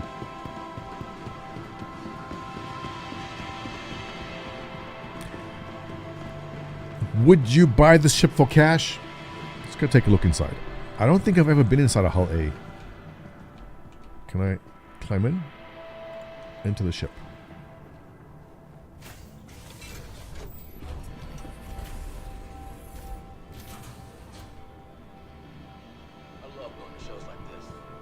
I'm a big fan of the MISC cockpits. I know some people don't like this kind of window, but it gives you a trucker feel. I like it. I'm a fan. Big fan. I like it a lot. Cargo, component access. I think I've absorbed as much as I can for now. This is my first time in the Hull A. I think I might stay here a bit longer. Haven't seen it. Nice. Weapons rack. Kitchen. Food dispenser. Access panel. Fridge. Nice comfy bed on this side. More storage. Oh, it's your inventory. Cool. And your bathroom, which is decently sized. Shower. Sun blast for body and hair. Don't need that. This towel will get wet. Oh, and toilet. It pops out. I like it. And toilet paper comes out. Where the 3 shell. Yep, I like it a lot. Should have bought the LTI versions on cheap. Yeah. So Hull A, a cool little ship. But I think just one tiny ship on the way to getting bigger ships. How do I get out?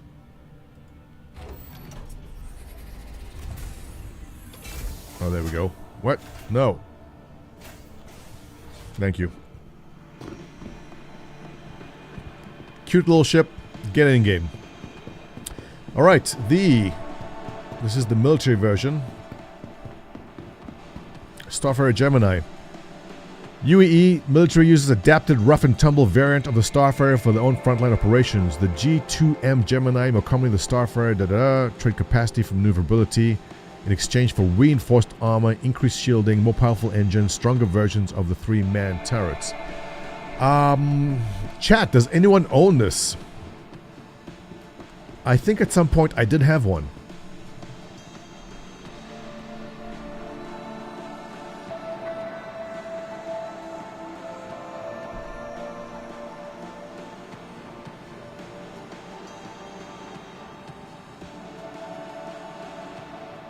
Someone near you coming in with amazing words of wisdom, saying, OMG, the ship sale is here. Did I miss it? I sure hope I didn't miss it. Is this kind of weird sarcasm or is just kind of fucked up sense of humor? Which one is it? Let me know. That's what the dirt for ship sales. I mean, this project is funded by selling ships. So for someone to be... Look, some people are highly offended by the fact that they sell ships. But the project's funded by selling ships. If they didn't sell ships, this wouldn't be here. That's, I don't know. It's a weird look. So I don't know. I'm not saying this is what you're saying, someone near you, but there are people who are highly confused by it and offended that ships are sold for money. The weird thing is to me when people bitch and cry about it is that if someone does want to spend $1,000 on the Endeavor set, it's likely that they have $1,000 of disposable income. And as we've seen in my chat, when I say, is there anyone under 30 in here? And no one says a word. As it turns out, when you are in your 30s and 40s, and you probably have a well-paying job, and you probably maybe don't have kids yet, you have disposable income. And if someone who's making $10,000, $15,000 a month wants to spend $1,000 in a ship, they can. Don't be offended because some people have money. And in fact, it's awesome that some people are spending money, because then people who don't have money and just spend $45 can't play the same game. But then we get in the argument of it's pay to win or pay to advance, right? 600 million of new unfinished JPEGs for what? What do we get after 13 years? Oh, you're one of those. You're one of those, there is no game, right? So here's how it goes. Oh, I love this part. I love this speech. When this first started, sit down, children. Let me tell you about the no game line. You're offended that people have more money. There is no game.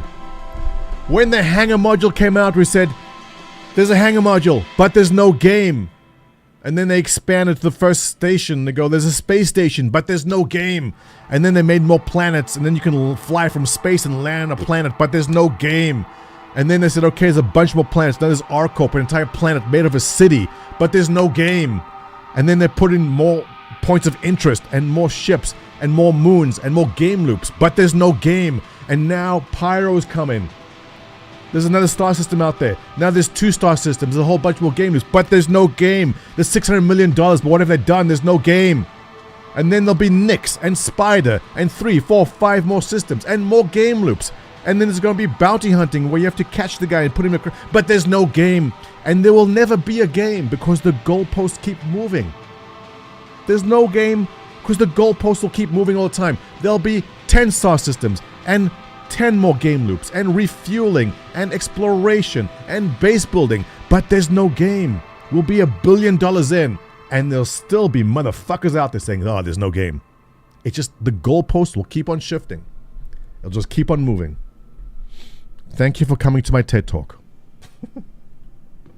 Anyway, Gemini, pause.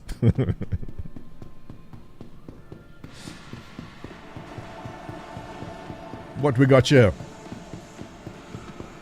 600 million, there's no game. As we spend 10 hours a day for months on end playing the no game, right? The Hull C. Oh, there's a Model 2. Awesome. But that's the tricky part. Look, I don't mean to put down people who are crying about it. The confusing part is that typically when games are released, they are finished, right? When Starfield came out, you download the game and you played through the game. And so it's difficult for some people to understand, like, what is happening here? Keep in mind, what CIG has done is unique in the field. No one's done a Kickstarter and started to unroll us out over this long period of 10 years. Look, there is no defending CIG on the length of time it's taken to do this. It's been a very, very long time. But those of us who follow closely understand why. And while we want to maybe explain it, the truth is CIG has made wrong turns.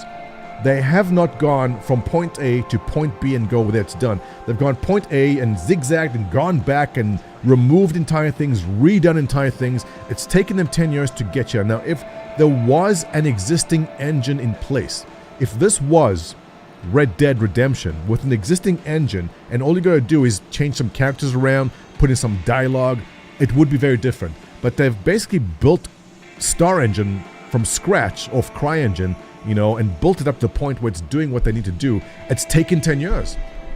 It's taken 10 years to get this point. Now, could this have been done in a short amount of period of time? Maybe if they did everything right from the very beginning, this could have been a 6 or 7 year project.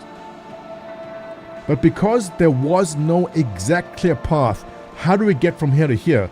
They've made wrong turns. They've put in years of stuff which has just been tossed out because better stuff has come along.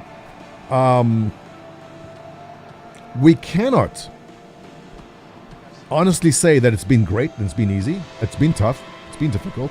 They've made horrible mistakes, but there's no denying. And you saw the Star Engine demo. Hey, stop bumping into me. We saw the Star Engine demo. We've seen where they are. They've done a good job. Been a backer since 2014 and no game. Ha ha ha, lol, bub. Can you imagine backing this game in 2014 and crying about it for 9 years? Can you imagine being a crybaby for 10 years? Oh my god. Listen, someone, I don't mean to bash you too much, but if it's upsetting you this much, get rid of the game, sell it. Sell your package to the gray market and move on. You shouldn't be angry about it at this point in time. I can't imagine backing a game in 2014 and being so angry about it 10 years later. It must suck. It must suck waking up every morning and crying about it. Can you imagine? It's not seriously, it's not good for your health. It's not good for you emotionally. Just go to the gray market, get rid of your game package if you are upset by it.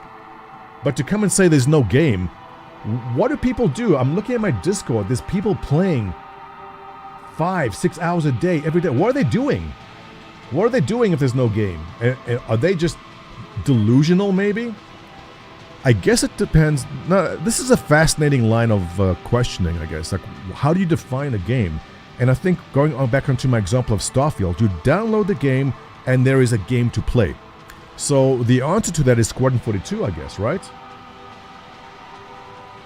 And for someone near you, I guess what you want is Squadron 42. Testing broken code, moron.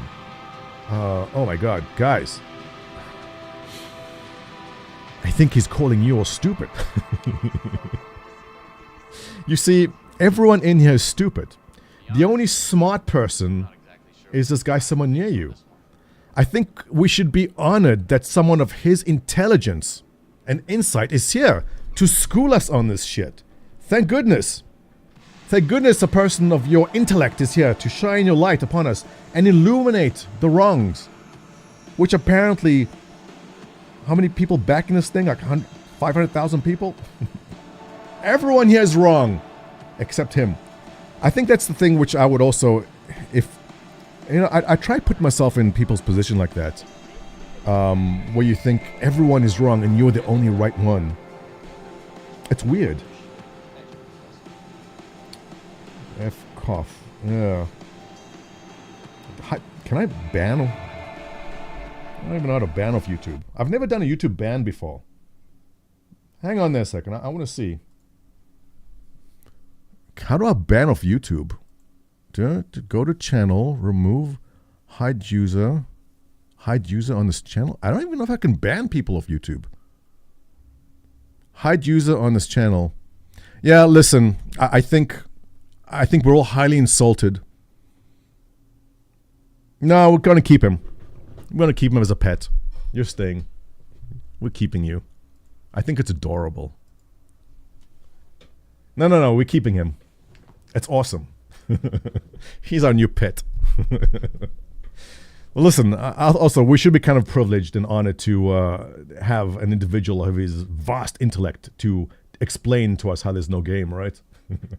No, look, end of the day, he is a backer from 2014. You're still a fascist. Here comes the projection. Here it comes. Here it comes. No, I'm being cruel. I mean, yeah. Just a test demo, no game. So look, he's not wrong. We have been basically testing a game. I mean, I don't know how fascism comes in. Well, look, the pyro, he's wrong. There is fascism in the game. He's right. He's right. The pyro guys didn't want you to buy alien ships. So he's not wrong. I think he follows the game a lot closer than we think. Ban me, fascist daddy, call me more names. The projection is strong. No, we're keeping you, man. We're keeping you. Prefer communism. Yeah, I think we're more socialists here. Please get that right. No, I'm not banning him. I'm keeping him. He's awesome. I like it. I like it a lot.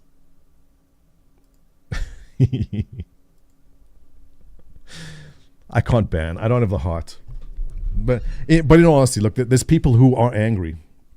I think this is just one of the people that are definitely upset that they paid for a game, and what they paid for is Squadron 42.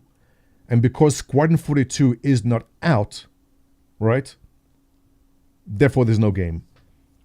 So the logic is weird. I get it. But at the same time, you guys, I see you're playing a lot. I mean, I see people in my Discord putting hours and hours in every single day. Socialist cult? I don't know. I mean, if we were socialist, then we'd be taking care of... Well, actually, there is healthcare. I'm going to be providing Montoya care. All right? But I do feel badly for the people who are angry. And I come across this a lot. There are people who backed in 2013, 14, who do wake up with a lot of anger, who get pissed off at the amount of time it's taking. So we do have to listen to them and see, you know, what is there something you can do? And my advice is, listen, just sell the game. Like, go in the gray market, get rid of it if it's upsetting you. I can't imagine waking up day after day after day and being upset about a game that I spent, never mind 45. Let's say you spent $200, right? Can you imagine being pissed off about $200 for 10 years? 10 years. It's not healthy. It's just not healthy. Staff error. Yes, refueling ship, important.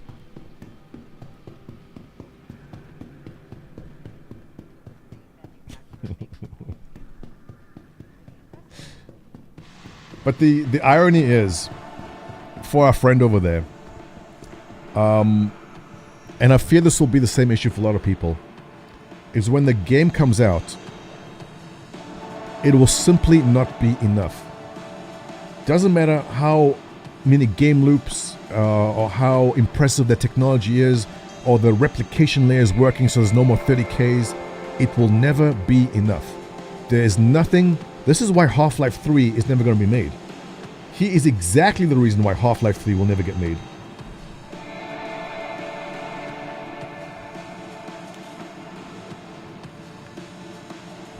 And we see it with most games.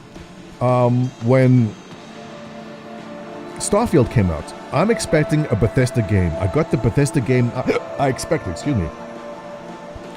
There are people crying and complaining about the limitations of Creation Engine 2. It wasn't that good. There are tons of complaints. I enjoyed it. Starfield was what I expected. When you set your expectations way high, I think we got to go back to Homath. We got to go back to Homath for this. Do I still have Homath up? Where's Homath? I got to do You know what? I've got to do Homath, but for games. Basically, if you set your expectations here for what you think in your head the game should be, and the game just comes out okay, but this gap here, right?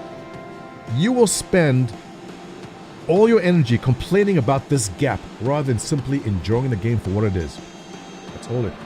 I need a name for this. It's not going to be Homath. What do you call? What's the Homath equivalent for gaming? What should we do? My expectations for Starfield was exactly what it was, and when Starfield came up, I go, this is the game I expected, and I was pleased with it.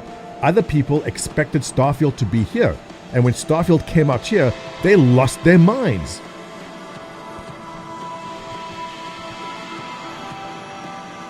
You banned someone near you, fashion? No, he's not banned.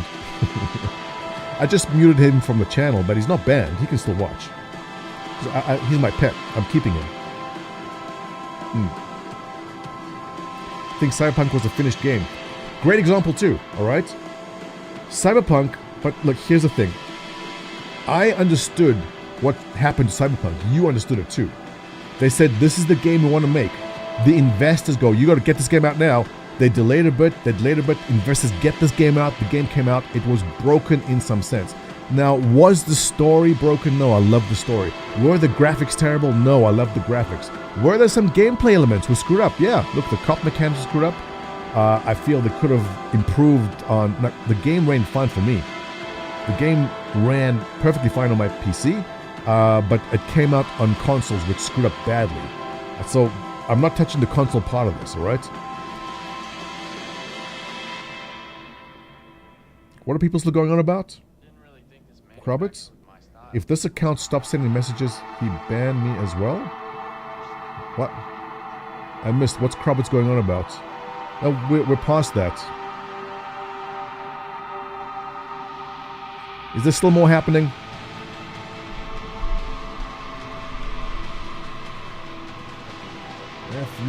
Are we still on the fashion stuff? I feel like I've missed something in chat. Those reading the scroll, what's happening in YouTube chat? You want to bring me up to speed? How do we funnel the hate into my gain? I want a golden ticket account. Krobitz banned me too. Why? What'd you do, Krobitz? If this account stops sending messages, he banned me as well? Banned? He effing banned my buddy fascist. Huh? Are you saying I'm not allowed to moderate my own chat? Krobitz? Oh no.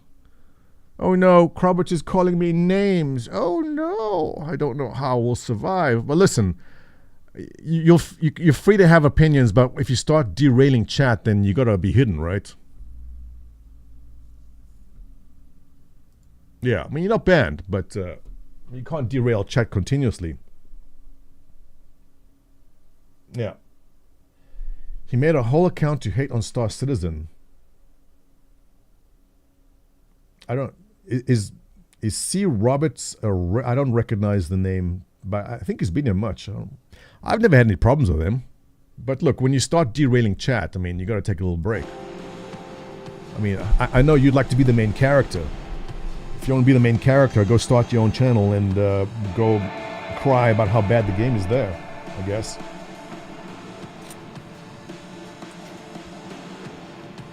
Roberts is Chris Roberts. The actual Chris Roberts? I can't ban him then. No, look, I don't mind some nice discussion. I'm perfectly fine with good discussion. But if you are going to derail chat because you are now the main character, then we've got a bit of a pause on that, right? Anyway, on to exciting things happening in hall number 5, which is the MISC hall. Let's go take a peek. He's needed on the refunds page. You know, the refunds page, as much as some people do hate it, there have been some important things that happen on there.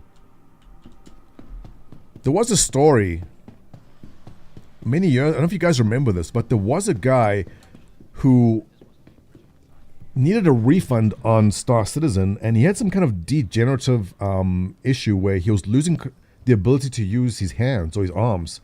I don't recall exactly, but he took the whole refund story to the Attorney General in California, who was Kamala Harris at the time. And it went all the way to the Attorney General. And he says, like, you got to get me a refund because CIG promised these things and these things have not happened. And he paid for a game. And they never got this game.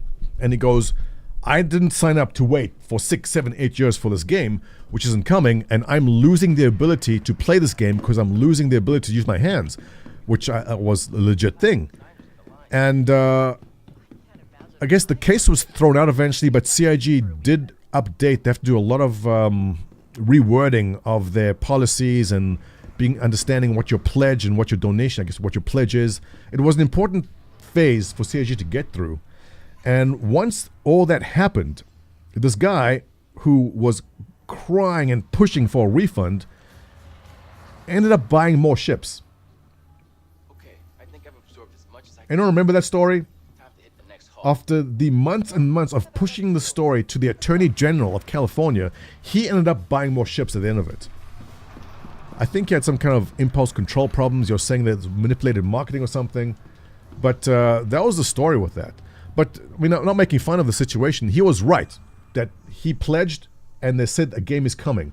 And if we are not getting this game, there's got to be certain things they have to do. So it was an important phase that CIG had to go through, actually. So not everything that happens in refunds is bad. Some of it is good. It needs to happen. MISC Freelancer. Yeah, we went through this. I just don't fly these ships enough. This one's kind of cool, though. The DUR. Extra fuel tanks, good range. There's cool weapons on the sides. Never heard that story? Yeah. Look up KSS. Look up CIG lawsuit Kamala Harris. I think you'll find like the whole documents like signed by her and everything, talking about it. It was pretty long and drawn out. I mean, there was whole like Kotaku and all the regulars were all over it all the time. It's pretty rough for a while, but it was an important phase to get through. The guy was making publicity.controls. Right, so it was very much also a publicity stunt. But it was important to happen because CIG did need to be on the tight legal side. They had to tighten up their language of exact. So when you go buy something right now, you go to the cart, you add to cart. When you buy it, a screen will pop up because you understand that when you're buying this, and you have to scroll down and click accept, that is a direct result of that. So while it was a publicity thing and while it was, I guess, difficult for the legal teams at CIG, it was an important phase that CIG needed to get through to tighten up the legal language of exactly what you're getting, what you're paying for, the risks involved. It wasn't Derek Smart, no, it was some other guy who had some sort of degenerative disease or some issues where he was actually losing the ability to use his hands or his arms. Look at the size of this thing. Freelancer Max. Freelancer Max. I know Cosmic Trader loves this ship. It is awesome.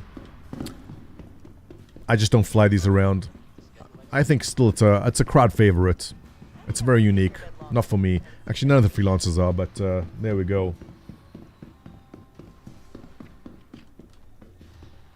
And MISC. Yeah, I spent many hours in this doing missions. It's a good gunfighter. I've moved on from it. Let's go take out the other hall. Derek Smart started all the shit and hasn't stopped. I think Derek Smart moved on. I don't think I've seen anything new from him in a very, very long time. I hope he's okay. I mean, it was... As much as he was pushing on the troll side, he was taking a lot of heat also on it. I mean, it does take a toll on you. Freelancers... Zenith Hall 2, Furies, yeah, let's go look at that. Zenith Hall 3? No, I want hall number 2. Who is Derek Smart? Are you kidding? He moved on in 2016 when Trump won. Oh, that's right, he got all political. Yeah, I remember. But what happened since then? He kind of fell off the map.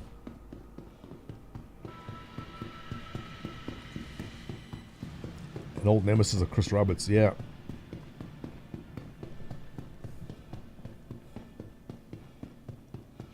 Planet Express vibe. Definitely.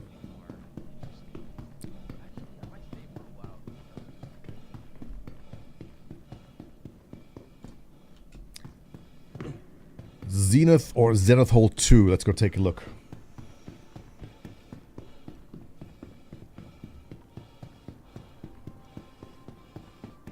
Chat's kind of quiet now. Should we let those guys back on? I kind of liked when they were causing problems. Was bringing some spice to the stream. But it's kind of cool. I've never actually had to silence anyone in my stream before. It was a good experience. Alright, let's go take a look at the Furies. I'm a big fan. Do it for the drama. You know, I was all about the drama when this all started off. There was a lot of drama in the early years, especially between orgs. Orgs were fighting for a very limited resource, and the resource were members. I mean, we started off was basically me, and I was just asking people, hey, who wants to come try this thing out? And no one really wanted to do it. And I managed to get 1 or 2 people, and then we grew to 10, to 20, to 30, and then I started putting out propaganda, and we got up to 300, and other orgs, like, we're all fighting for a limited resource, which is members. And there was a lot of drama behind the scenes of personal attacks, physical threats of violence. It got insane. It really did. And I used to make drama videos. But what I realized was that the kind of people you attract when you make those videos are interesting individuals, but not people I want to hang out with long term. And drama attracts drama. And it just gets exhausting after a little while. It got a bit much. You know, like, how much of it can you do before? And also, I mean, I moved on in life. I got married, started having kids. So when you're 25 and there's nothing happening and like you just want a drama, or you go for the drama, it's fine. Life changes though. Sometimes you got to move on to things which are just more important. Like just going for the drama all the time. And I'd get messages like, hey, did you see what the leader of this org did? Like, yeah, and the leader of this org insulted someone in their group and called them this, and he's a big... I'm like, yeah, I don't know. At some point, like, you know what, it's just... drama attracts the drama, and it did. And look, it's interesting, it's fun sometimes, but at some point, you gotta move on. So I said, you know what, it's like... Yeah. Fury MX.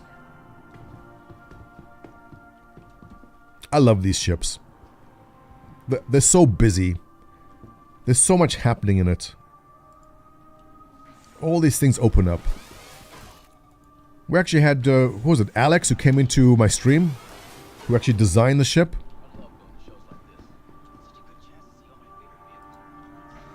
Look at this. Everything opens. Everything has a purpose. There's buttons everywhere.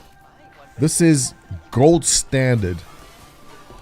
They packed everything in perfectly. All your components. That's beautiful. It's just beautiful. I love everything about it. Can I get in the cockpit? Enter pilot seat. In we go.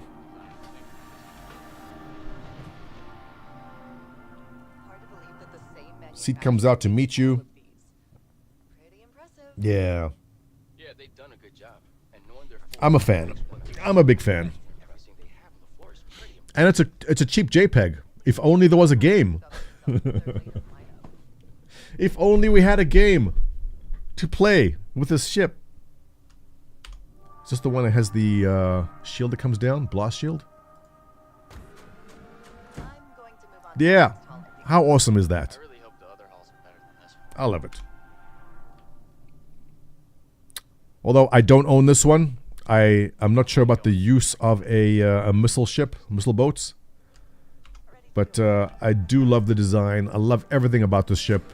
It's just something I will buy in the game itself.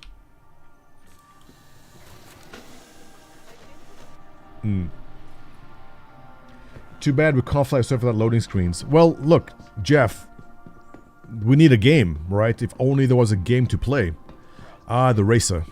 So, again, a ship I don't own. I love the way it looks. I love the way the wings deploy. I just don't race enough that I would buy it. And here's the one we talked about earlier, which is the Reliant Mako. Why? What's the purpose? To record things in the game, roleplay? This thing on the wing here is supposed to be your, I guess, your giant GoPro unit, stabilized. It's yellow, so good for that.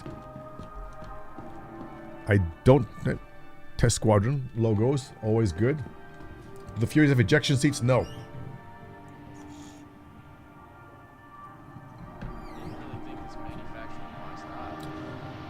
Reliant Mako for in-game streamers. So they've said, Firebrand, but I mean, what is it that's going to make it for a streamer? What's the purpose? Like, you have the camera zooms? Like, what is it that's going to do? They haven't really... We know they have some ideas, but we have yet to see it implemented. I have no idea when it even will be implemented. Going into the Reliant Sen, which is the, was it Exploration? Or Science one that allows you to... Sentinel one, right? I don't know. I don't use them. I've got one, never use it. It's a cool ship though. Let's go take a look at the holograms. Here's the good stuff.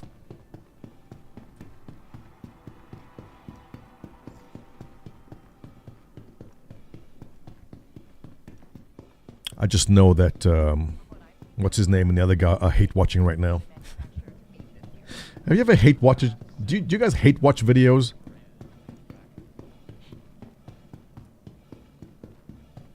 That's a thing. Personally, I don't, but there are people who will purposely watch something to make them angry, just to feel something. How many hate watchers do we have in your... Be honest, who's hate watching right now?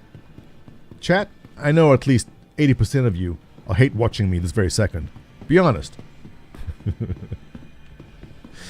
Oh, this is the stealth ship. That's awesome. I mean, you can hardly see it. It's very cool. This is $500, worth it.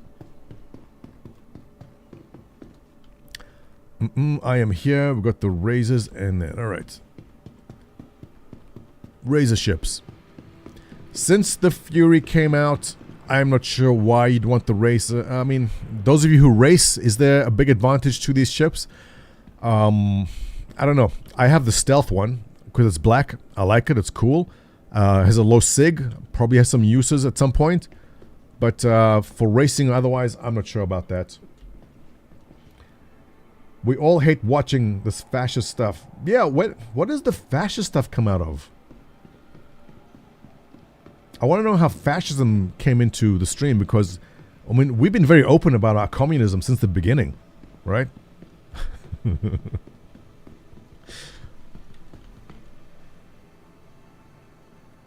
Focus on science. Alright, so here's the big boy. And that is bigger than a Bengal, right?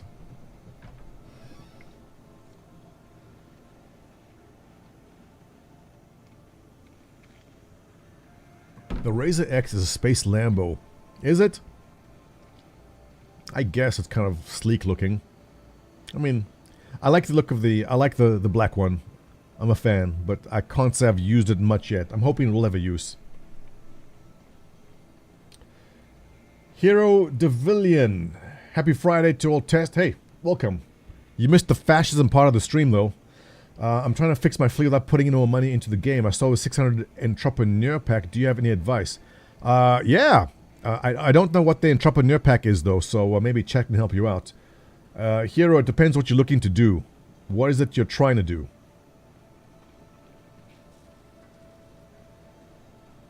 To put the Noddle boat from the Fifth Element. Oh, yes, the Noodle boat. Yeah, that'll be cool. What's the entrepreneur pack? But also, we can't answer your question without knowing what you're trying to do in the game. If you like PvP, but you're not telling us you like PvP, we don't know. If you prefer PvE or you prefer mining, see, no one can really tell you what you should do unless they actually know what is that you want to do. And if you don't know what you want to do either, then just leave everything as is until you figure it out yourself. I like mining, PV, and cargo. Alright, so you get yourself the... Actually, no, there's a mining ship coming out tomorrow, which might be about $500. So if you want to melt down... Actually, you can't melt down your pack. It's probably a game package.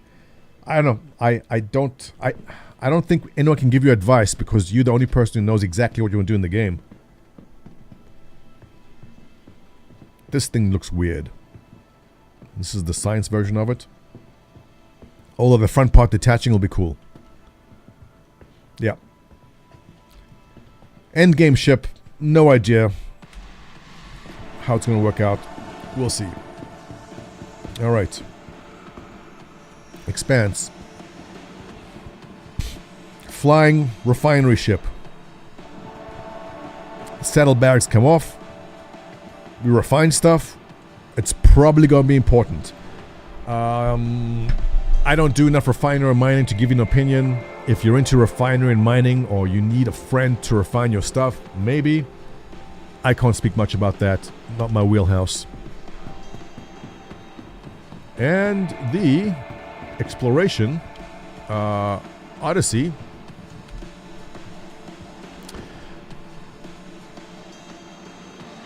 It's chunky. I like it. I like it, but for was it $700? How much was this?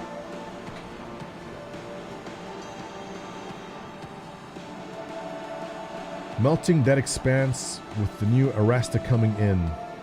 I'm torn between the Odyssey and my Carrack. $700. $700. I mean, I think this is end game exploration, right? This is the ship you take out. It is self-sufficient. You don't need to do anything besides just refuel it, which you do for mining. So $700 for end game exploration. It's expensive. And we don't know enough about exploration to say if this is worth your while or not. So I would say if you are 40 years old, you make 6 figures happily, you don't have expenses, you have some expenses, but you have money to spend, and you don't want to grind for end game exploration, go for it. Everybody else, get in the game.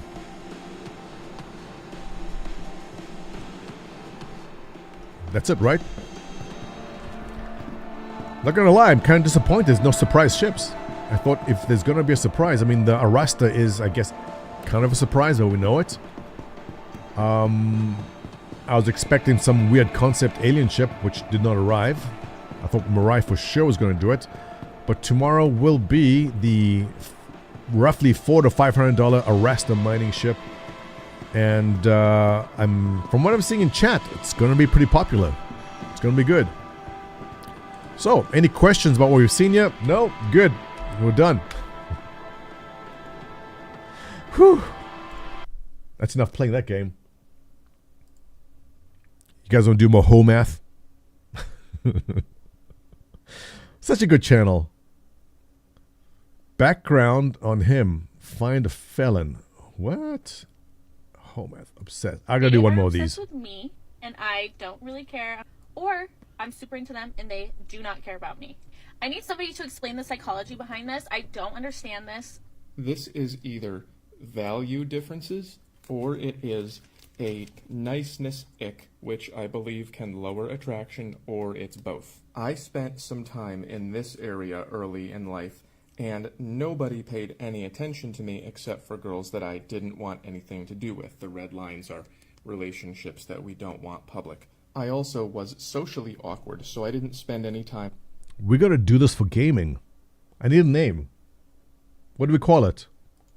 Getting to know anyone, which would form these stronger relationships. Later in life, I moved up the scale, mostly by getting in shape, and all of a sudden, women were bending over backwards for me, in some cases the same ones that rejected me when I was here. So maybe the guys you're into are up here, and they're getting a lot of attention from a lot of women, and the guys who like you are down here, and you're not thrilled about them. Getting to know them sometimes changes that. It could also be that the guys who like you... You know, so my old crew, they were all meatheads, right, at the gym 5 times a week. But there was one guy in our group that was a bit older, balding, fatter. He was round, and he was short, around 5'6", and fat. But he was funny as fuck. He was so funny. His sense of humor, and he was a lawyer. He was smart and funny. So he's this Danny DeVito looking motherfucker, hanging out with a bunch of guys. Look at us, we'll go to the gym. He closed more deals than all of us. We would walk into a bar club. He'd go to the bar. He'd chat up some girl. He would get numbers. He would get it. Without working out, without looking good, nothing attractive on the outside. But once his mouth opened, right, and once he got talking, he would close the deal every single time. It is so important to not only, and I guess, can you learn to be funny? I don't know. You got to have something. So he didn't have the physique. He didn't have the height. But he was funny, and he would make girls laugh, and he would close those deals. He was a 4 by any measure, but he landed 9 and 10s every time. So there's hope, guys. There's always hope. Like you are down here, and you're not thrilled about them.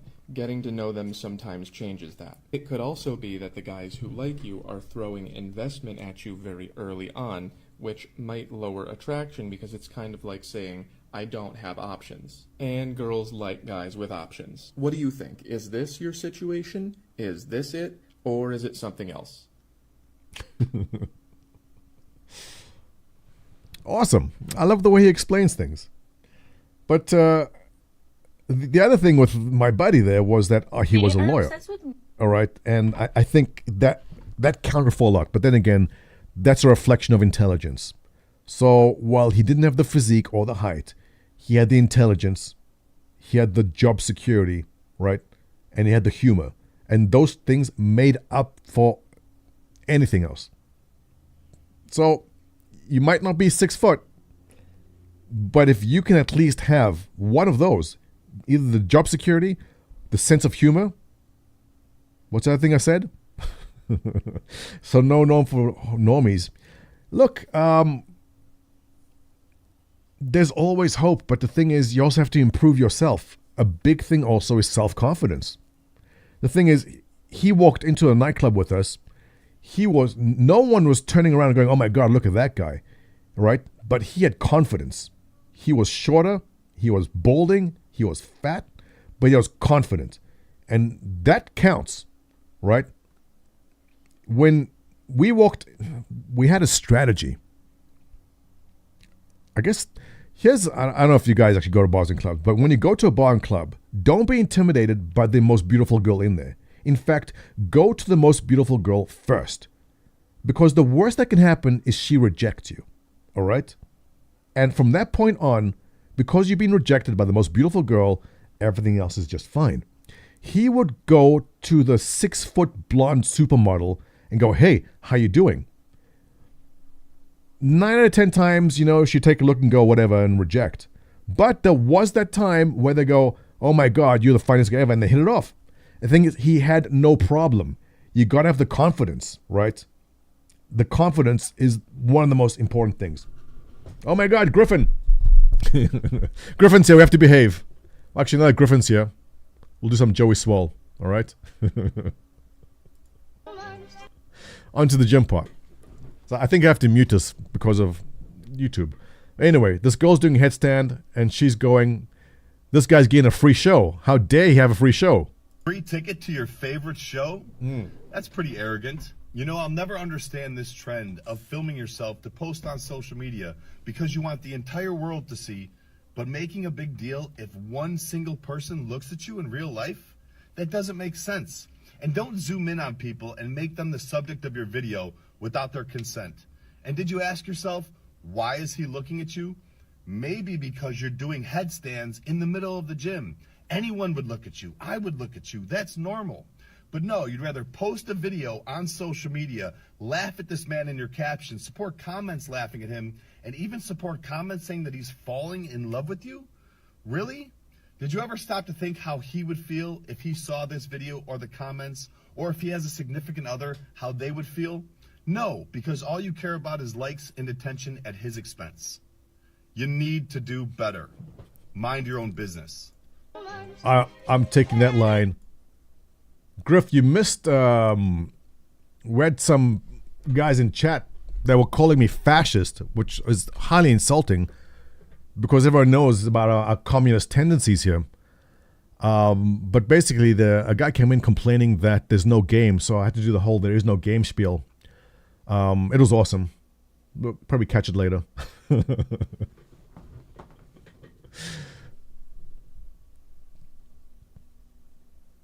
Joey's great. Mind your business, be better. You know what? That's going to be my tagline for whatever we do for the gaming home math version of it. Be better. Yeah?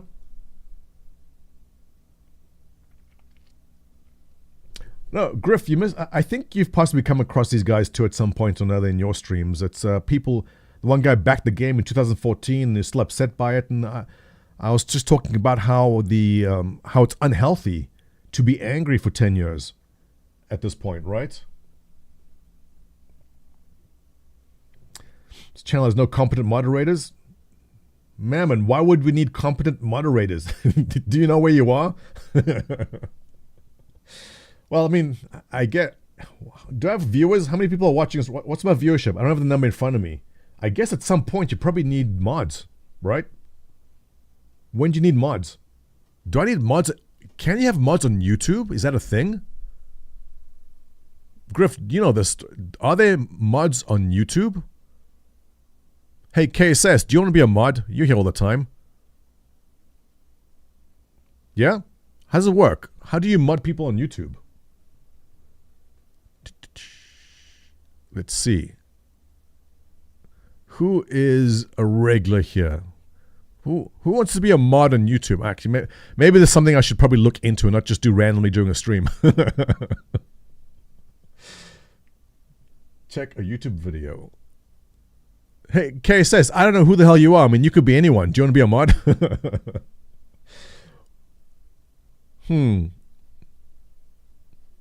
But I guess we're getting to that point where we probably need that, right? I mean, it wasn't too bad. It's okay. Beyond, what's up? Let me see. Add as moderator. Managing moderator. Can manage blocked words, chat, standard mode. Can review and remove chat messages. Put user in time. Oh, yeah. Kay says, congrats. You're a mod. There you go. Don't screw it up. But more seriously, KSS, look, we're pretty lenient here. I don't mind people saying whatever they want to say. The only thing I want to watch for is derailing the chat, right? So if chat's flowing of a certain topic and someone's coming in and derails the chat to something else, then probably a timeout. I'm okay with any kind of, I don't mind the insults or anything, that's fine. I think it's something we just have to get used to. Being the fascist that I am. Is this thing as communist fascism? I don't know, it's different edges of the political spectrum. But yeah, get your political spectrums correct. The stream is always derailed. Good point. So how do we define when? Well, no, in this particular case, the guy was just getting. Look, I take responsibility for that. I mean, I was egging him on. I can understand the frustration when you're watching a stream and the person who is hosting the stream is coming down on a chatter. What am I supposed to do? I don't watch enough streams to know. Am I simply supposed to just time out and move on, or am I supposed to just give him a smackdown in real time? What's the preferred strategy there, guys? Let me know. Up to me? I don't know, but look, I don't want to make people upset. I mean, if this guy is really fuming about being upset from Star Citizen since 2014, do I want to add on top of that? And the answer's like, I don't, I mean, the poor guy's suffering enough already, right? Just hand out a ban, forget about it? And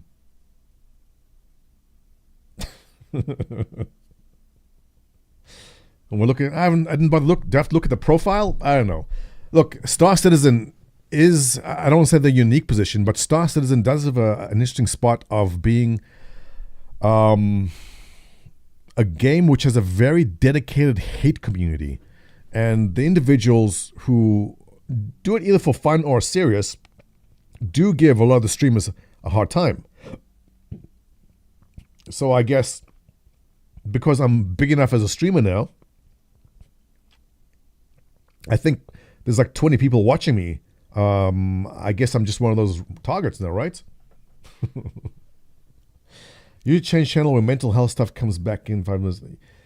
Yeah, Druid, the unfortunate truth is that a lot of people who suffer mental health issues do gravitate towards online communities for both support, but also for lashing out at it, because acting out makes them feel better.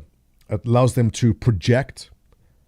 So I don't look to immediately ban people if they don't need to be banned. In fact, I don't see any reason to ban someone if they're tossing and say something stupid once in a while. It's fine. But at the point, if it's derailing the actual mammon. Right, exactly, mammon. Look, admitting the problem is half the battle, right?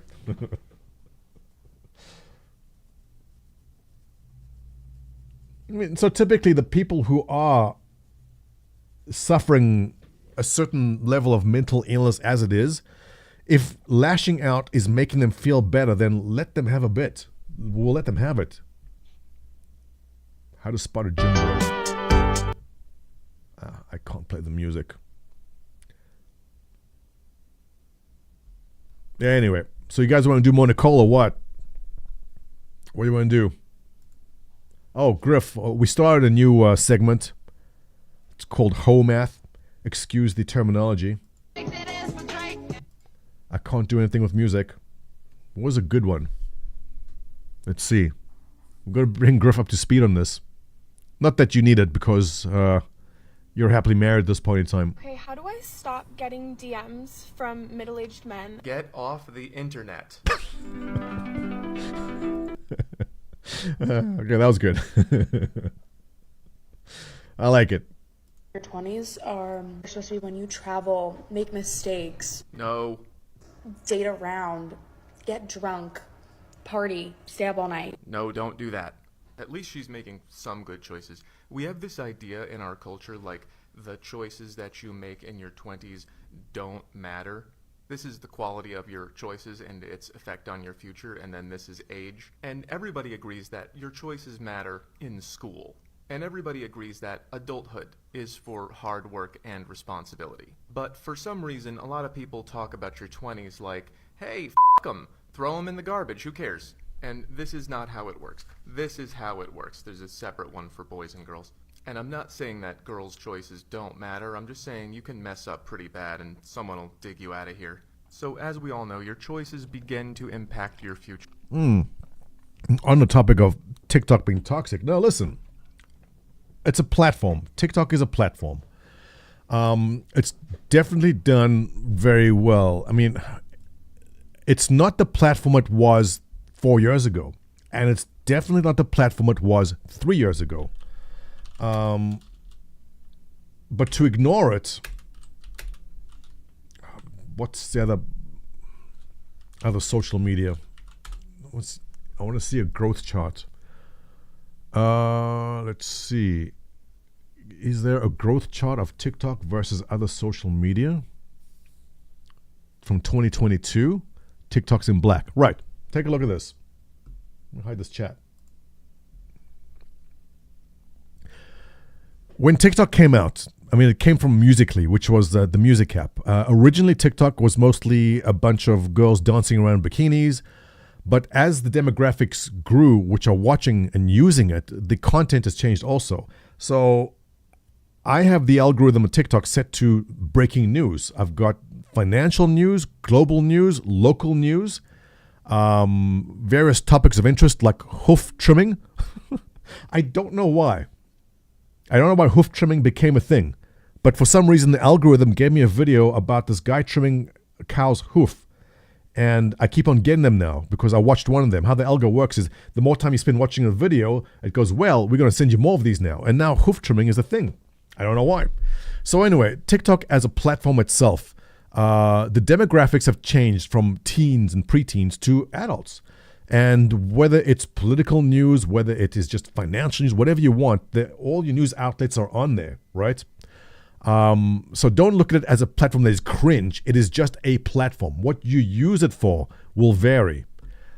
So this is not the type of content. I don't know how this landed up on my feed. I just thought it was interesting because I'm not in the dating pool. But in school, it's just a platform like any other. Use it for what you want. If you don't want to see home math, go there and look up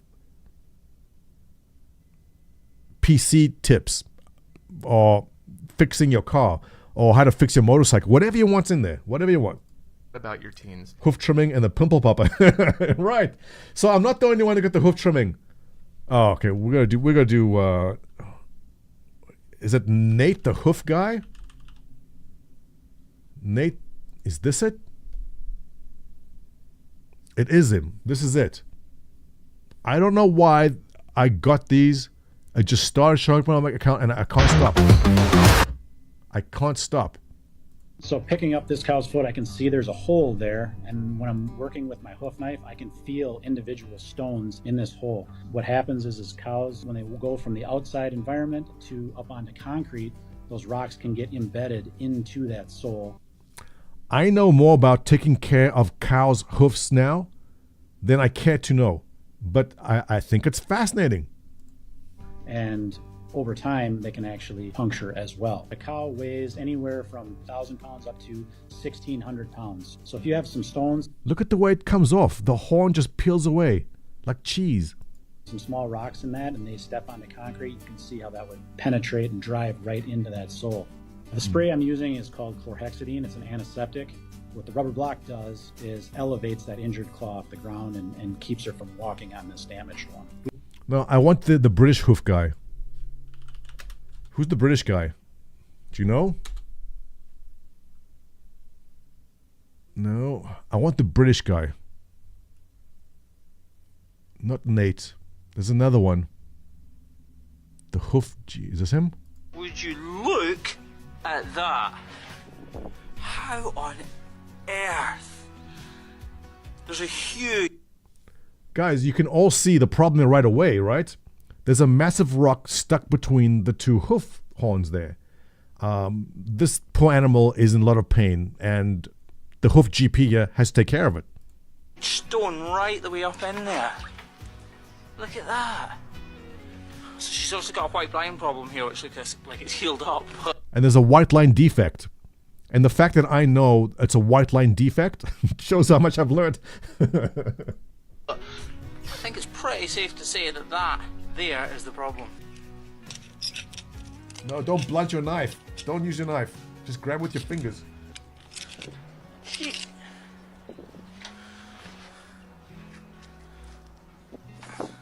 That's so much better. Jeez. Well, it's safe to say that is one of the biggest stones I've ever seen in a cow's foot. And she's all raw up in between here. Okay, we got to see some good hoof See the trimming. broken... I want to see a good trimming video. Overrun with infection. Rancid. That is exactly what I would call that. This cow was clearly in a huge amount of pain, but when we first picked up her foot, this is all there was to see. But it wasn't long before I found the tip of a welding rod embedded in her foot. I trimmed away at the hole above it and soon found this.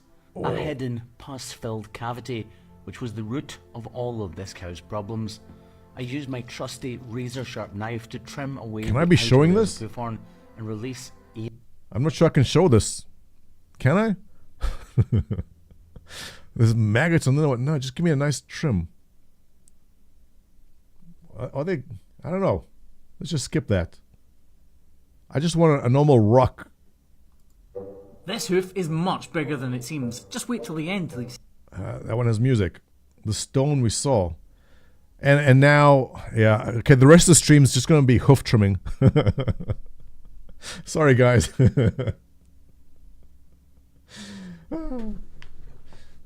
But yeah, so this guy's name is the Hoof GP. Clipping.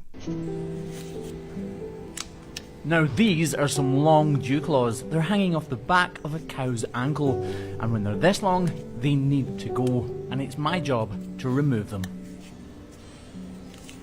Those are the longest I've ever seen. That's terrible. Typically this will happen when your cow is walking out on soft ground in pasture. Cows who walk on harder ground, like concrete, will not get this. The more you know. Snip by snip, I use my nippers to remove bite-sized chunks from these long and overgrown pieces of hoof horn. Now you need the proper trimming. Oh, here's one. This cow has stood on a pesky little rock, although I'm sure if it was your hoof, you wouldn't describe it as little. This chunk of stone is completely embedded in this cow's hoof. Get It's it my out. job to remove it. Don't use your knife. I was hoping it would pop right out. Ah, there we go. Imagine having this stuck in the bottom of your shoe. It Must wouldn't feel make better. for a very fun day out now, would it? Right, next on the list is to completely get rid of that hole. There's not enough overgrowth, this will have caused the problem. If Chris Roberts sees this video, I think we should have Space Cow hoof repair as a game loop, right? This is a game loop I would be invested in. I'd be able to identify the white line defect, treat the animal, pull out the space rocks, especially when there's asteroids and meteors and stuff hitting the ground. They get stuck in there. The space cows need to have someone check their hoofs. Just as he says, I'm hoping there's enough overgrowth on this cow's hoof so that I can trim away all of the excess horn and completely get rid of that hole so that nothing else can get stuck in it. I'm going to have to agree with a friend that we had to remove from the stream, that there is no game until this comes into the game. There is no game until cow hoof trimming makes its way in. Right? Reload. These are cow feet. Is it doing anything for you? Its place. And it worked. Lovely jubbly. It's just a shame when she gets out of the crush, the wind blows that gate in her face. I This know, cow poor cow. Anyway, that's awesome. We got totally derailed there for a second. You missed Nicole, by the way. Not doing another one. Where are we? We did this, yes. We looked at TikTok, yes. We looked at the ad for that. Is there anything new from Star Citizen? Ask the devs. Hello, everybody. Resource Welcome to another management. special edition of Star Citizen. Anything special about this one?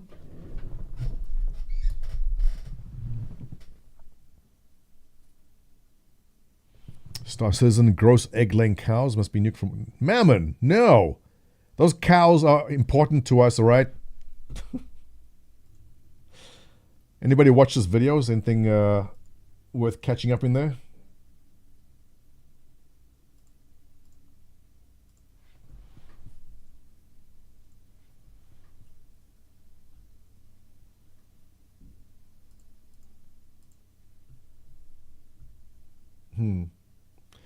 Did I see the new mining ship? Yes. The one's coming out tomorrow? Yes. We saw it yesterday. Those was inside Star Citizen. We saw a lot of it. You can hear again. Welcome back. Yeah. Anybody watch this already? Is this worth watching? Not so live. I'm your host, Jared Huckabee, and if you've never seen Star Citizen Live before, it's usually where we take about an hour out of the end of our week and we sit down with our developers and we discuss their work, their lives, their habits, their love of chicken. On this week's show, we are pre-taped because I'm going to bar. I know Jared is one of my people because he has Robotech, or Macross, whatever it was called in North America at the time, on this side, and Johnny 5 on that side. Only you old farts in my chat will be able to identify these things.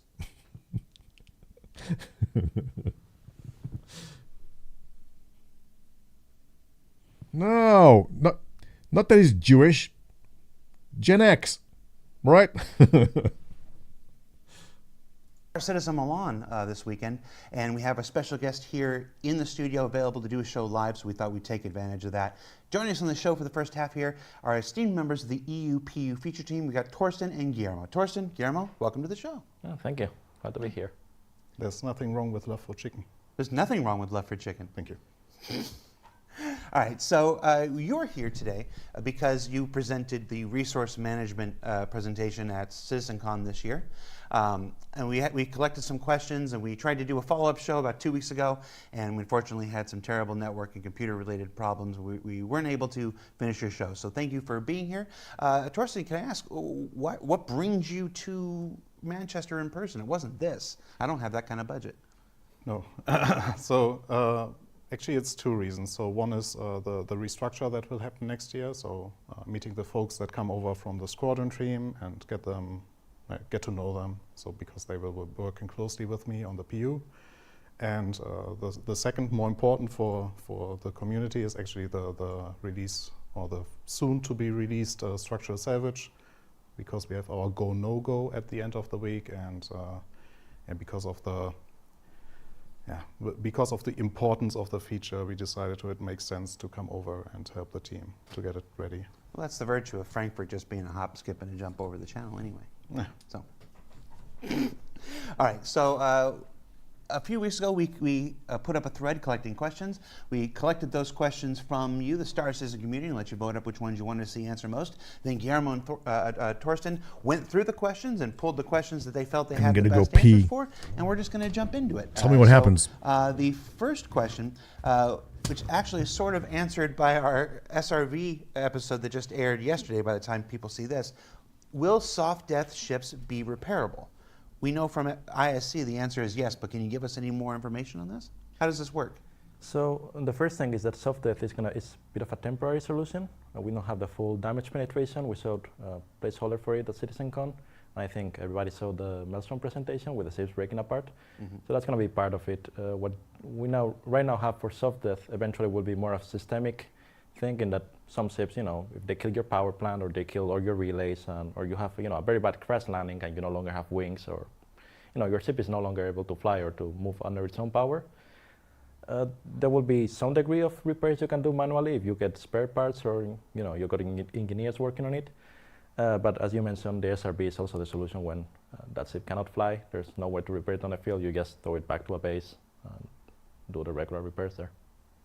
So I understand. So like I said, right now we have this soft death. It's this. The entire thing doesn't just destroy; it just becomes kind of a potentially useless hulk. Mm-hmm. But with the SRV, we'll now be able to grab it with a tractor beam and pull it back to a repair station and get it repaired instead of waiting for the insurance payout.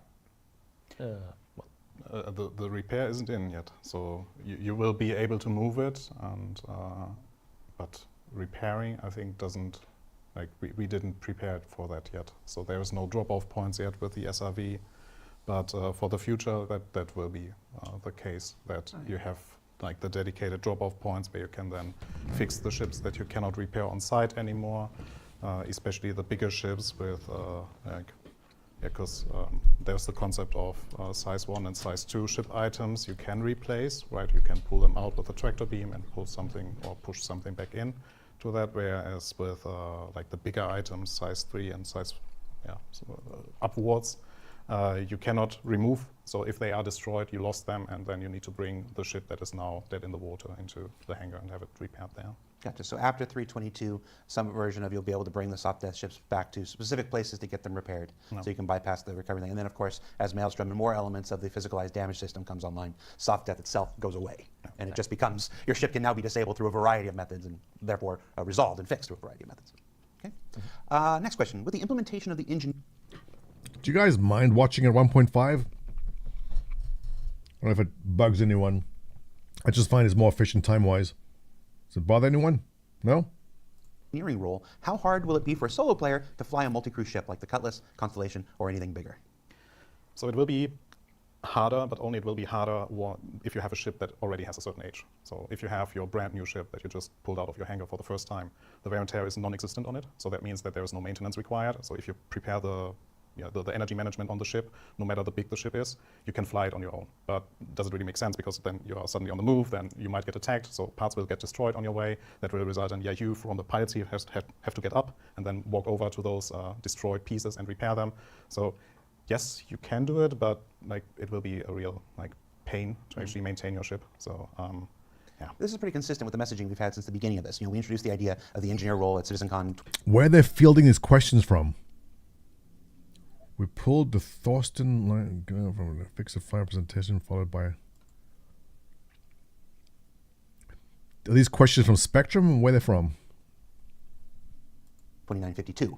Then followed up on it with an ISE towards the beginning of this year, and then you guys followed up on it with the resource management presentation at this year. So we've done 3 pretty hefty deep dives into this idea of engineering and the resource management system. And through all 3 of them, it's been pretty clear, this doesn't make it impossible to operate by yourself. It's just going to make it easier and more effective if you bring friends, if you bring talented and skilled friends who understand these roles. But if you're willing to put in the elbow grease. And that was always very important to us, that we make sure that we don't block away the content for players that really would like to fly out their ship. And it works. They can travel from A to B, and if they avoid combat, and if they make sure that they maintain it, when they have the time to actually maintain it and bring down the wear and tear, lunch. sure, You know what? Run smoothly, with fresh Let cars. me go get my lunch. I'm going to come back down. Doesn't break that easily. Right? Yeah, and it also comes down to the difference between single fighters or any ships. This will work just fine. I'm going to get my lunch going. If you're Be right back. Fighter, you lose a component, well, that's it. Your wing is gone. You cannot stop and, attach it again. Or, any of your internal components get hit, you're dead. When you're with a multi-crew ship, you can just take that damage and accept that you no longer have shield generators. The difference obviously is if you have a crew, they can put out fires, they can really mitigate that damage, or find solutions for stuff that if you're solo, well, it's going to be more complicated. But again, the ship works. It's not like we're going to purposefully make multi-crew ships bad, or worse. It's kind of the opposite. If a multi-crew ship with a crew ends up being more survivable, more effective, because again, it has all these redundancies. If it's on fire, you can put it out. If there's a missing component, you can replace it, which is something you don't get. It's building an effective baseline for a single player, and then finding ways to improve the experience by adding friends. Yeah, it's going to be the same if we're talking about turrets. Obviously, you have friends in the turrets. Well, you can shoot better because you actually have access to those guns. Or if you get boarded or somebody stows away, you have more friends inside. Well, again, that's also a plus. Maybe with your friends. My friends aren't so good. Yeah, well, they also, David. If you send a UPU playtest, it tends to be we kill ourselves accidentally. So. You had something you wanted that you were thinking about adding there, Thorsten. What? No? Okay, good. Oh. Let's see. Next question is about repair. Are mini games planned to fix things, or is it just nothing but magic beams over and over and over again? So there were plans for having more bespoke repair, but that will not be part of the initial release. We will just go for the simple solution first, and then we will observe how that actually is perceived by the community. And if there is the necessity to actually make it more complex or more bespoke per item, then sure, we will think about that. But for now, it is really a very simple repair mechanic for the items, and then we will see. Because what we don't want to do is like you need to read a handbook to actually understand, like, okay, what item do I actually need? What resistor do I need? Like, what capacitor do I need? It doesn't make sense that we have to make people study our game to actually be able to play it. So it's still a game. We are a simulation-driven game, so we want to tailor to that. But yeah, we really want this feature also to be out, so we don't want to like overcomplicate it and then block the release of it. Yeah. So it's hard because there isn't one brush you can paint all Star Citizens with.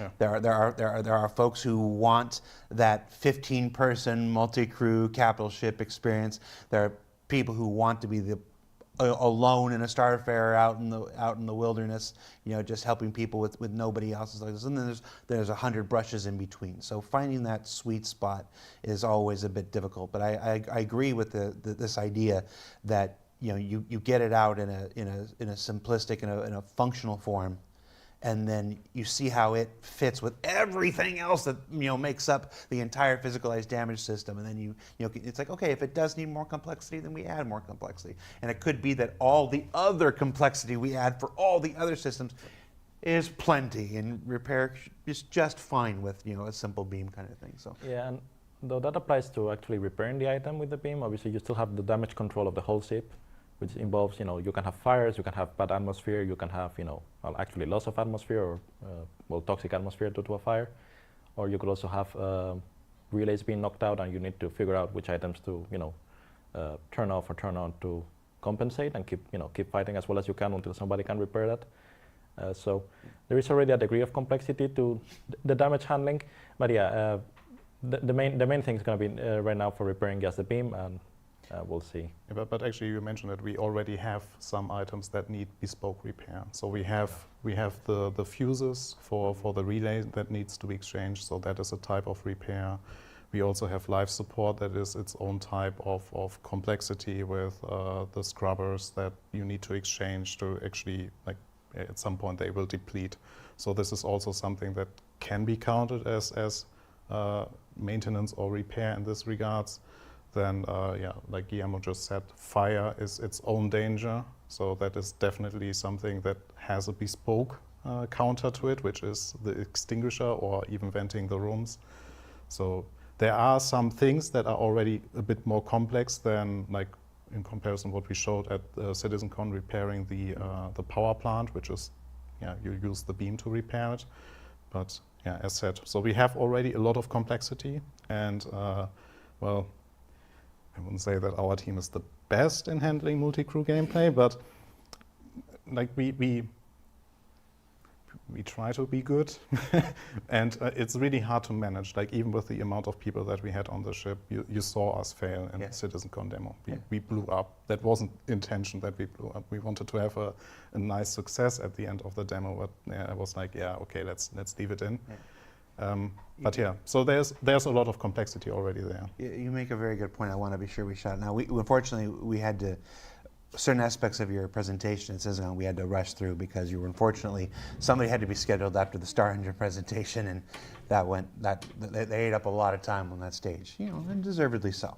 But one of the key hallmarks is developing the presentation is not wanting to fake anything, not wanting to script anything.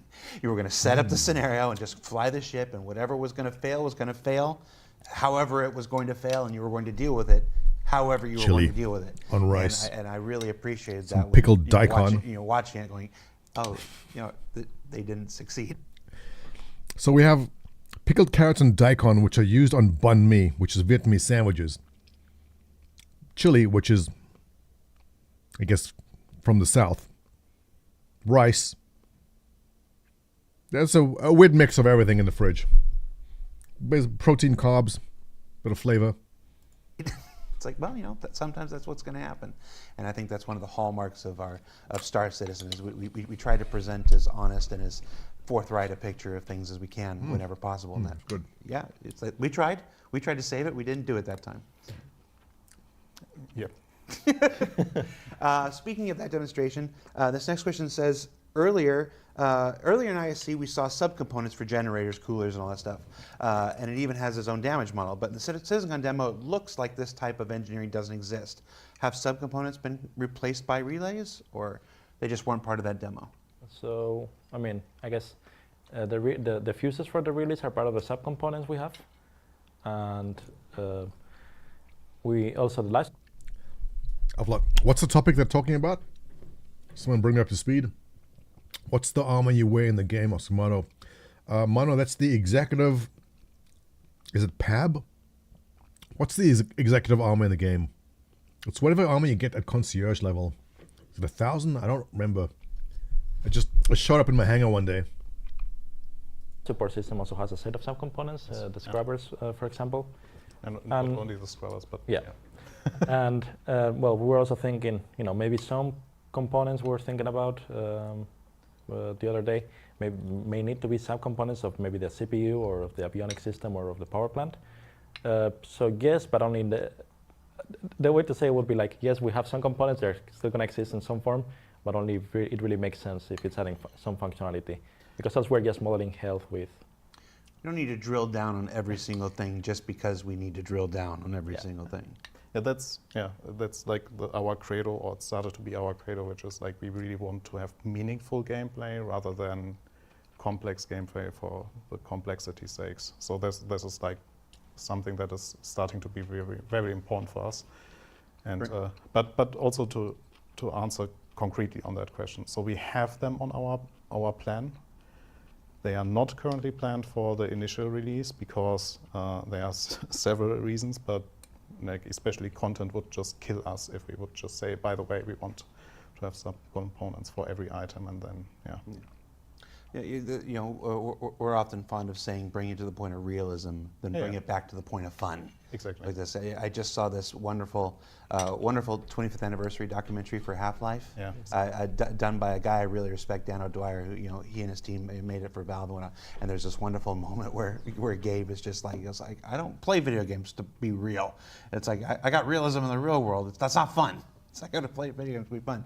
There's always this balance. I think there's this misnomer that everything has to be uber realistic, and I'm like, no, it has to be evocative of realistic. It has to have a sense of realism and stuff whenever possible, but you always got to bring it back to fun, and again, not dragging things down with unnecessary chores. Yeah. I mean, how many DLCs have we ever seen for a game that just seems like a whole new world of chores have been added? On the topic of balancing between fun and realism, my one concern in Star Citizen is always the amount of time it takes from the time that a death happens to the time you get back to doing what you want to do. The whole thing about respawning, getting your armor, calling up a ship, getting to the terminal, like all that kind of stuff, it worries me. It's like, why was this added to this game? I didn't need more chores. So. And especially something that we always have to consider, like every bit that we add adds to the time it actually takes to get to the gameplay that you actually want to consume. Yeah. No, I think actually one subcomponent that you may see is, since the resource network doesn't apply only to ships, it also applies to locations. And one example is for puzzles, for repairing a sub-network in a particular location as part of a mission, you may get, you need to swap out these parts. How do you shorten travel time? I mean, space is big. Travel time is important in Star Citizen because there's not going to be any point to exploration if there's a shortcut to get where you need to be. So I'm not opposed to that, but my concern is, say you're out exploring somewhere. You trip over a rock, you fall down a crevice of a cave, whatever. From the time that you experience the death in whatever corner of the galaxy to respawning to getting back to you want to be in the game, how do you get back to that point? Right? There's got to be a balance between respecting your time and also making it fun and believable.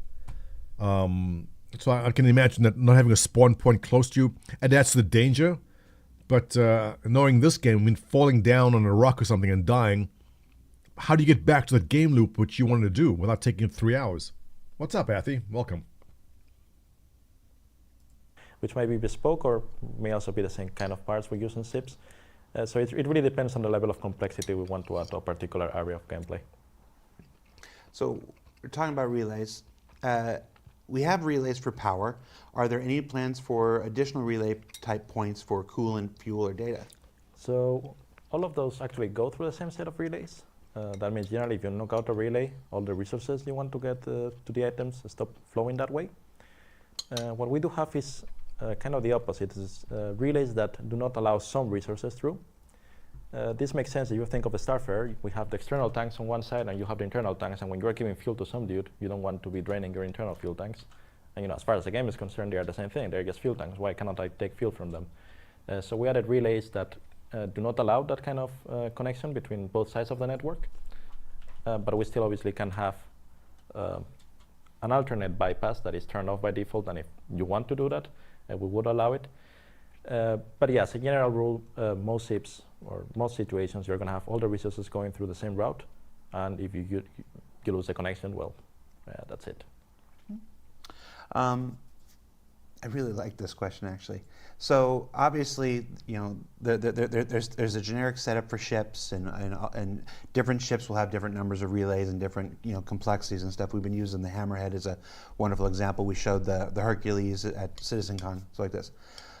Will there be a difference between the problems and issues and the capabilities between manufacturers?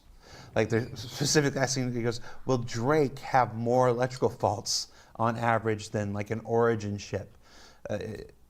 Drake owners suffer, you know, quite a bit in the persistent universe, mostly just because they like Drake.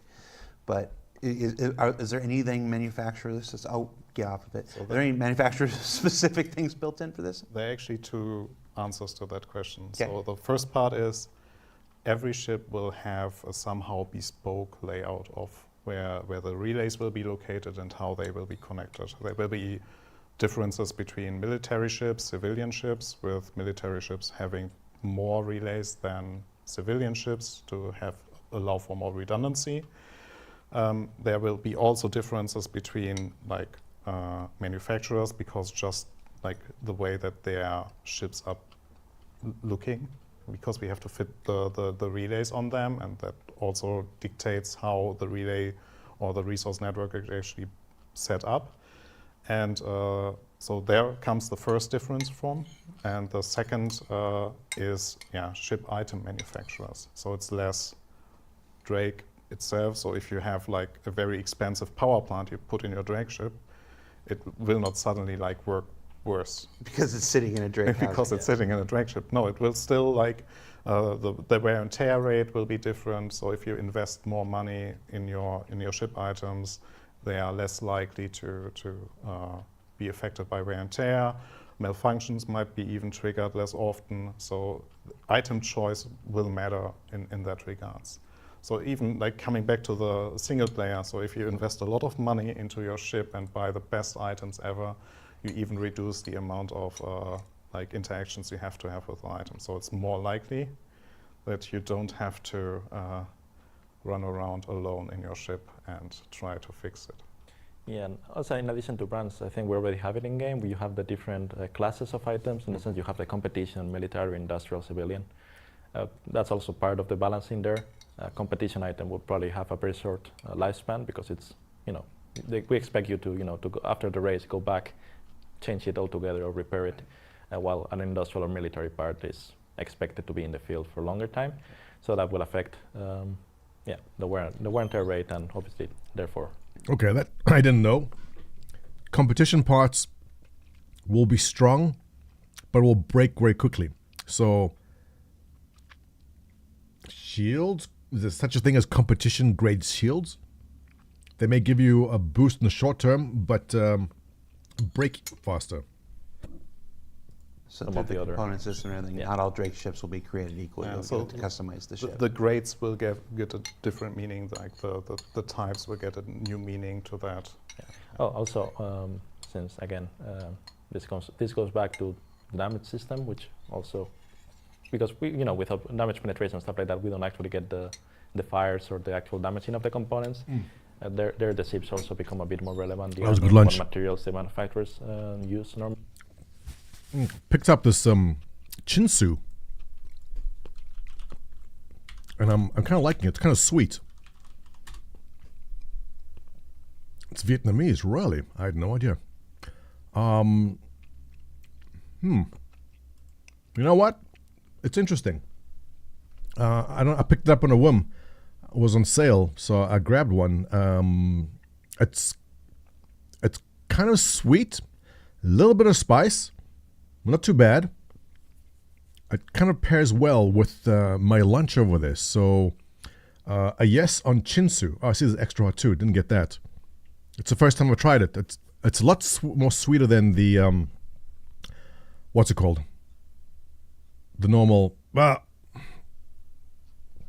What's the rooster one? Yeah. Anyway, chinsu.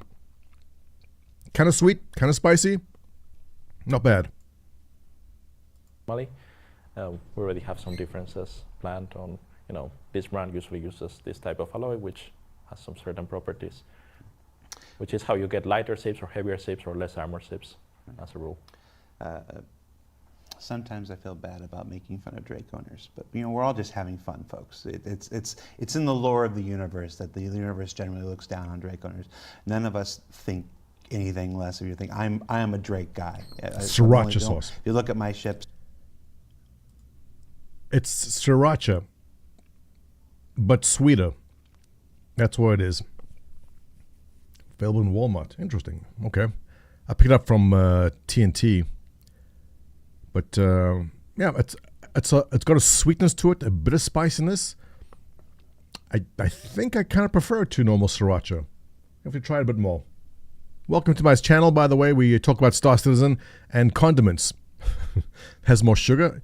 Yeah, Mono, right. It's like sriracha with a bit more sweetness. I got the plain one, but I see there's an extra hot one. I could probably I'll try the extra hot next time. It's basically a sweeter sriracha sauce. That's what it is. I'm mostly a Drake person. I love the Drake aesthetic. I'm a big fan of Jim Martin, who invented most of the Drake aesthetic, going all the way back to the Cutlass. So, just know that it's always in good fun, because you've all suffered clearly enough with bad taste, liking Drake. I'm one of you. Next question. Will there be any kind of danger to the engineer in case of bad component manipulation? Component blowing up in your face? Well, the obvious one is if something overheats, it's part of the things that drives into the malfunctions or, the dangers popping up. I gotta be honest, I'm kind of missing our friends from earlier. Can someone in chat call me a fascist or something? Just someone get angry about something? Come on. Yeah, bad heat management, for example, could lead to, a power surge going through the ship and killing components, or fire starting in front of you, maybe setting you on fire if you're unfortunate. So yeah, to some degree, you can make things worse. You can always make things worse. But we're not going to insta-kill you just because, you punch at a component to fix it. Actually, that's the good part of the entire change that will come, which is we are more item focused. So it is less like a dramatic CrossFit-loving fascist vegetarian. No, you will start losing items first. Vegan. And then you might be dead in the water for a long time. Yeah. Until someone picks you up, and that is all the consequence. Thanks, KSS. I knew I can count on you. If the right components break at the right time. If the wrong component breaks at the wrong time, so if your quantum drive, for example, explodes because of a malfunction, that might have a consequence that is very similar to what we have right now, that your entire ship explodes. Yeah, the power plant specifically. Soft death really, what it sort of models is either the power plant, died in a peaceful way, so to speak, or you lost your relays, something like that, which, you just lost power. What we currently have for big explosions is more like the reactor took a critical hit, it went, on its critical load, nobody did anything about it, it exploded. I don't want to focus too much on this, but the idea that I could pull a component out and work on it and potentially catch a fire and potentially cause a fire, rather, makes me think of the opportunities for sabotage. It's something we thought about, yeah. Yeah. I mean, since you can also damage the components with FPS weapons. Obviously, you can just take out the fuses or even this whole component thing scares me so much on big ships. A lot of damage. Well, no, it's also exciting. I mean, you sneak onto a big ship, right? There's so much damage you can do. Let's say there's only some big ship with some guy flying it solo. There's so much damage you can do. Go around with your handheld weapon and just damage all those components to the point where everything just stopped working. I see you goose stepping through this video. Are we still on the fascist thing? Out of all the possible insults you can toss at someone, I think it's just a weird one. I'm going to stop talking anyway. No, I'm curious. Of all the insults, I mean, you can insult the way someone looks. You can insult the way they sound. There's plenty of insults you can throw at someone. But why would fascist be the go-to insult? It's weird. We should have a stream about that. It could do. I'm just thinking about this. A lot of Star Citizens, have come from a game like EVE Online or something where, it's, you pretend to be somebody's friend, you become a member of their crew, in the course of a mission, you're slowly pulling components out and tuning them incorrectly, to cause malfunction. So there's a whole gameplay opportunity there that's exciting. Oh, I think with the last system, No, I don't know if you're here for it, Athy, but it's a way to shut down a conversation. If it was a political conversation, I would say fair, but we're talking about Star Citizen. So when we're talking about Star Citizen, like I would say White Knight. Or, but what? Fanboy would be another one. They use fascist now as a response to anything that supports something they don't believe is fake news. I just feel that as far as insults go, I give it a 2 out of 10, which is disappointing because I expect more from my chat. Guys, I expect more from you. I mean, I hate being disappointed. Neo-fascist would have been nicer. But still, the way I constantly pitch Montoya care to you, it's like, I will give you free health care. All right? That's socialism. We're oozing socialism here. We have a very good counter for that, which is, once you find a guy, you can just throw them out of an airlock. Let's see. With ship life support, will opening doors automatically cycle airlocks to minimize wasted oxygen in the atmosphere? Well, it's not an insult if it makes no sense.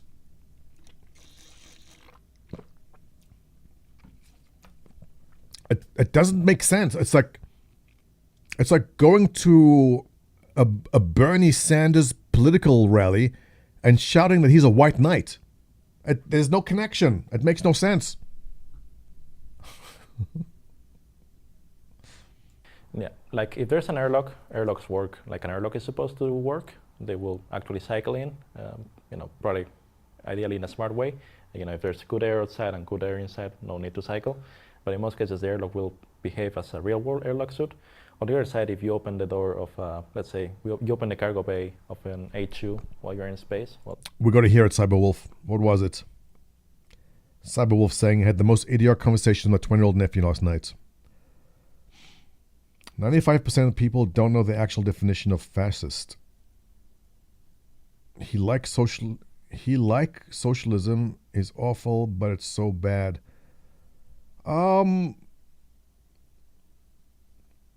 Definitions are difficult these days.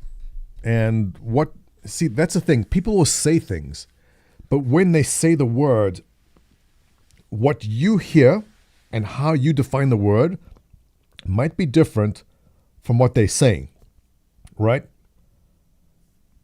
So especially with the younger generation, in North America, the word socialism is essentially communism and socialism to most people will just mean the same thing. But there's a lot of negative connotation to the word socialism. But go to Europe, and there are socialist parties in politics, and people love the socialist parties. It means something very different in countries like Norway or in Sweden, where being the socialist party isn't akin to what you would think in North America when they say you're a socialist, right? So definitions, yeah, AM is right. Definitions are difficult. Words matter. It's different. Like speaking of Bernie Sanders is defined as a democratic socialist, right? The fact that the word socialist is on end, that makes it bad. Like democratic, fine. Socialist, bad. Without expanding on the different itself. So words are tough. Words are difficult sometimes. Actually, words are difficult all the times, especially between generations also. Yeah. Fascism is when the government and big business rule the people. So, I mean, Pappy, my definition would be very different. My grandmother was a Auschwitz survivor. My definitions might be different to what fascism... Well, that is that, but there's more to it, right?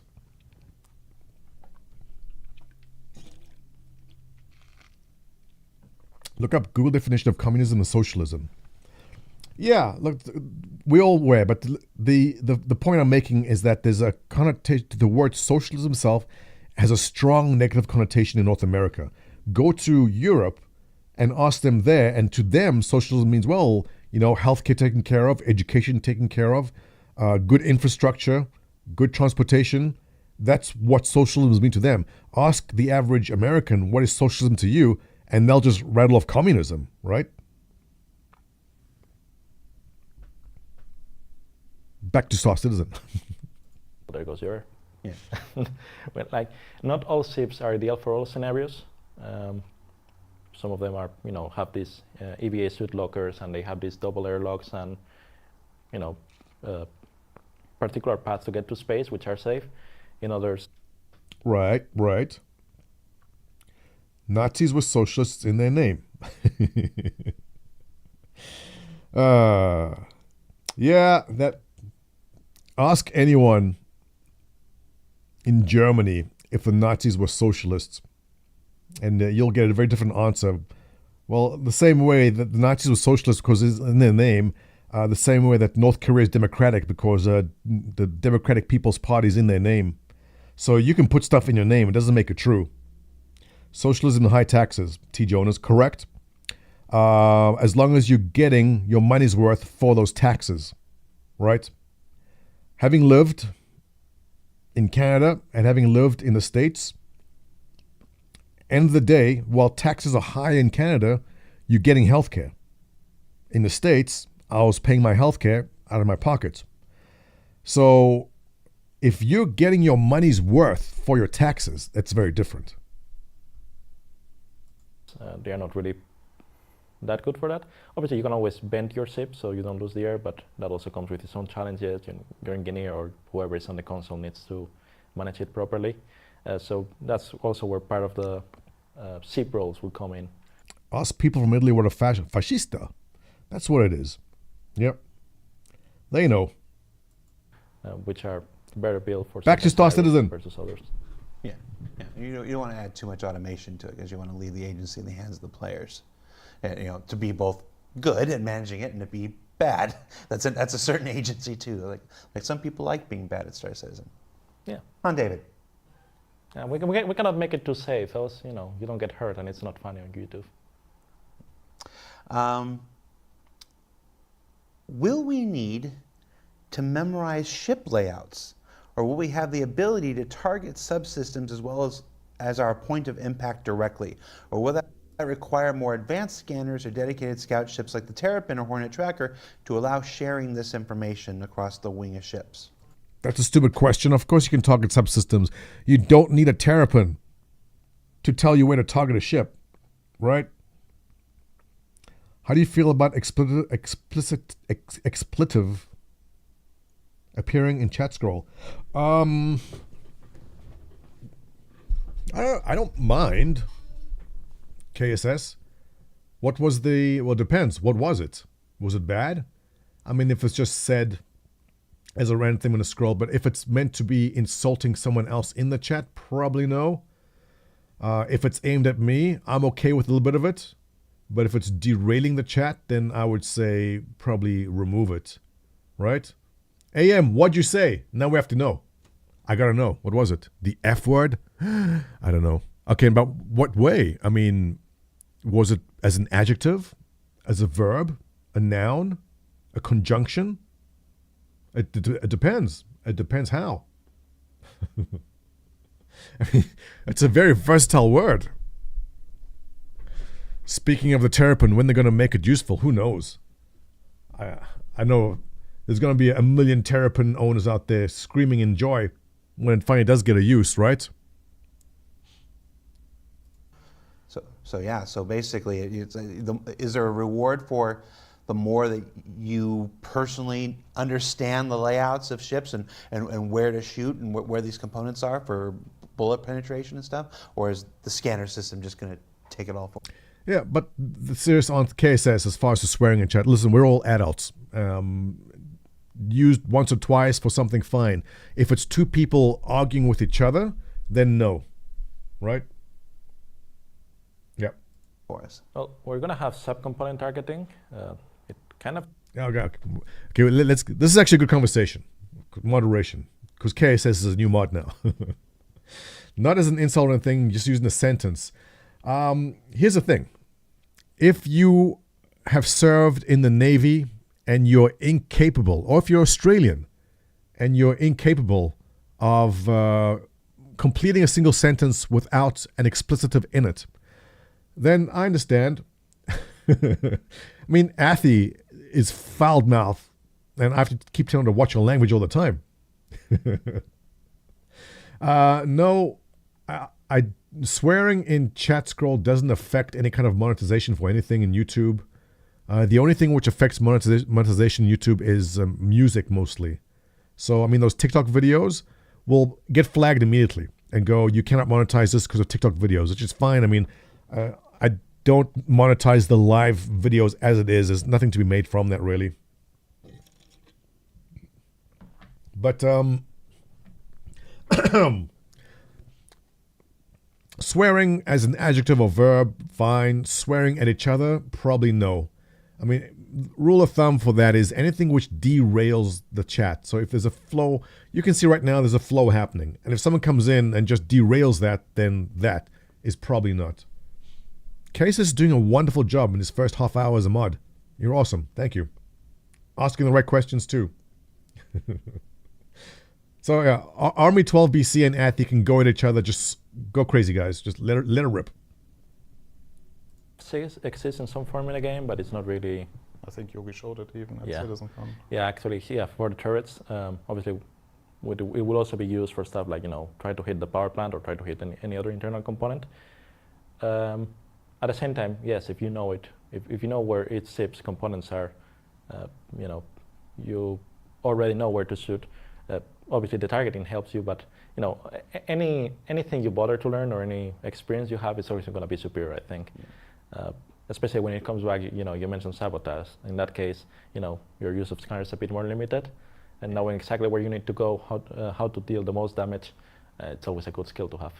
We talked a little bit about scanners and anti-scanners. Mud Dog, thank you for that. Mud Dog saying he's retired Navy. That's an exaggeration. When you're out there, people normally get bored with that and novelty wears off. The guys who can't drop it sound like morons after a few months. Thank you, Mud Dog, because I've had people who joined me in Discord or joined the org, and they're in live chat, and they cannot stop swearing. Like, every sentence has 3 or 4 F words in it. And we say, hey, it's fine, but can you cut that out? And they go, no, I was in the Navy. I was in the Army, and this is how we speak. I'm like, yeah, but you're not in the Army right now, or you're not in the Navy right now, or you're not even on base right now. Can you just stop talking that way? And 100% correct. It's weird that I have to lecture an adult how to not swear in a group of other people. It's the strangest thing, but it's happened multiple times. It's very weird. Last week with the FPS and flight teams and stuff. And Chris has always maintained throughout the course of this project's development that there will be counters to all of these technologies. It's like as you develop scanning, you also develop jammers and stuff. And it's like if I've got a level 2 scanner, then my scanner can overcome a level 1 jammer. But if they've got a level 3 jammer, then my level 2 scanner is going to have some trouble until I go and swap it out for a level 4 scanner. And, this constant kind of escalation that happens in the real world. So yeah, if you find yourself jammed and whatnot, you can't target stuff. If you do know this stuff, if you do know, I'm very familiar with the Connie Phoenix, and I know that the big relay, the big central relay is right around here, and the damage system, the full damage system is online with proper penetration and everything, and you can draw fire on that. You'll be rewarded for that kind of information. Yeah, we even had that already in our demo, right? So we have a faked penetration there, and because we knew where we need to shoot, we could potentially target our part. And SIPs have weak points, not necessarily made on purpose, but simply of the way they're built. The hull is not the same thickness in all places. The SIP components, are not distributed evenly. So knowing, if your weapon can make it through the hull and the sails, and that on that particular part of the SIP, it's easier to hit the components. I think that's always a win, something good to practice and learn. It's going to be interesting. No Super Fury affects pilots in the way. I know. I was fully expecting MIRAI to get out whatever that giant floating ship was. I'm kind of disappointed. But at the same time, it just gives us more time to save money, right? For the next thing. So if they come out with the Super Fury, yeah, I'm interested. I guess it's just not coming now. So maybe Christmas as a Christmas surprise. Yeah, the Arrested tomorrow. They fly too, knowing where your weak spots are and learning to not expose them during combat and stuff. It's got a lot. The resource management system has a lot of knock-ons to many aspects of gameplay. And actually, that is what we're all looking forward to, right? So we really want this. That maneuvering and knowing your ship well gives you an advantage over you don't care about your ship.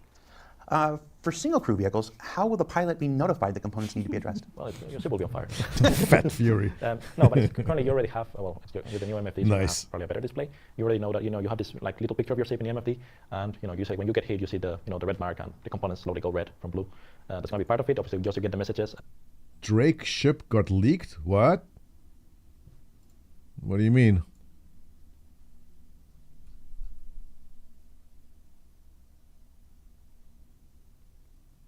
So this is a concept idea that someone drew. This is just someone's idea of what it would look like. It's not that. What?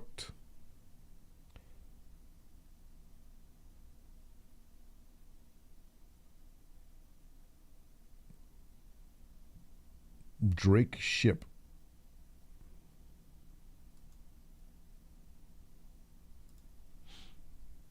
You're lying. Oh, goddammit, I am. Nice. Look how desperate we are for something new, right? I think if you play in the game right now, you already have the first set of misfires. These are the old ones, the seal failure or thruster surge, stuff like that. You're going to keep seeing that. That's also part of the new system. They are triggered, using the new logic, but they're still the same effects. But yeah, in general, it's going to be mostly that, because as a pilot, you have very limited, on a single seat fighter, you have very limited action you can take against that. Obviously, you have your triangle capacitor wheel. You can, put more power to the seals if your things are getting hit, but at the end of the day, if you're losing a cooler or something like that, want to go faster? Other than turning off items altogether, there's really not a lot you can do, which is, the weak point of fighters. They don't really have that staying power in the end. We're almost done. We've got time for maybe 3 or 4 questions, and then we'll let you go. Is the life support system in a room also tied to a fuse that can break? So I might lose access to controlling a room's atmosphere and be forced to go deal with the fire personally instead of just venting it. Yes. Yeah, so it's even a bit more than just that the life support itself is connected to a relay. It's like each room has a vent that is then connected to its own relay. So it might even be that if a relay is destroyed or are we that desperate for a new ship? Is that what's happening here? The picture of the Fury LX close up. Is this accurate? I guess Fleet Week.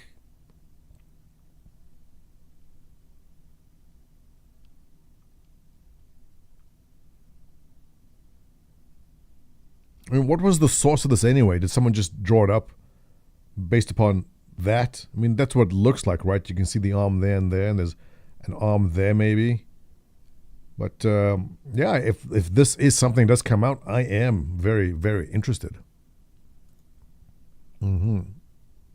Yeah, not connecting to the vent anymore, that you just lose connection to one of the rooms. Whereas, like, if you hit the life support cannot provide the rooms anymore. So that would be a total failure. But there's the concept of the vents that are sitting in each room, and they control the composition of the room, the temperature of the room. So if that, then the vent loses the connection, you lose the control over that room, and you have to go in there or go to the relay, fix the relay, so that you have the control over the room again, or you go directly into the room to fix what broke there. Yeah, or you could just open a door, or open a door. It's technically dangerous in space. You can do that. Actually, that is also a good counter. So because what the question was before, like, do we automatically cycle? No, and that helps there, right? So you can open the door to the room that is currently not connected anymore and make then oxygen Swedish flow chef from in the one room background. to the other, or even vent the other room so that the room that is currently on fire you don't have any control anymore. Why is there a Swedish chef in the background? So that you can deplete the fire there.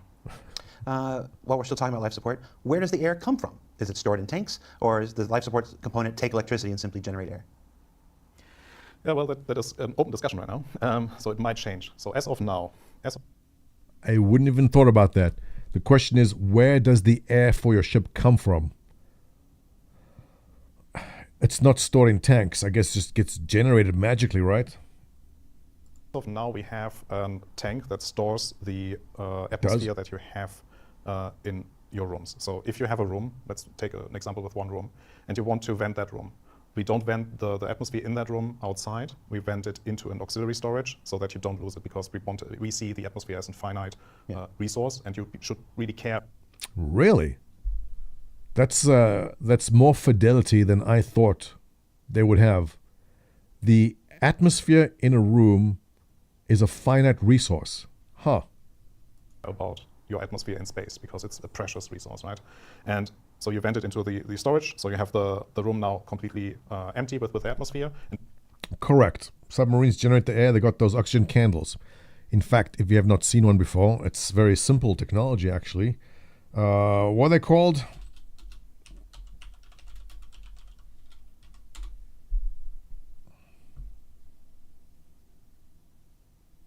Chlorinated oxygen generator. Look like that. Is there a video of one burning?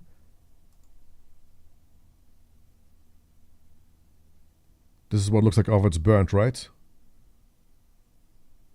Here we go. So if you've wondered how... Oh no!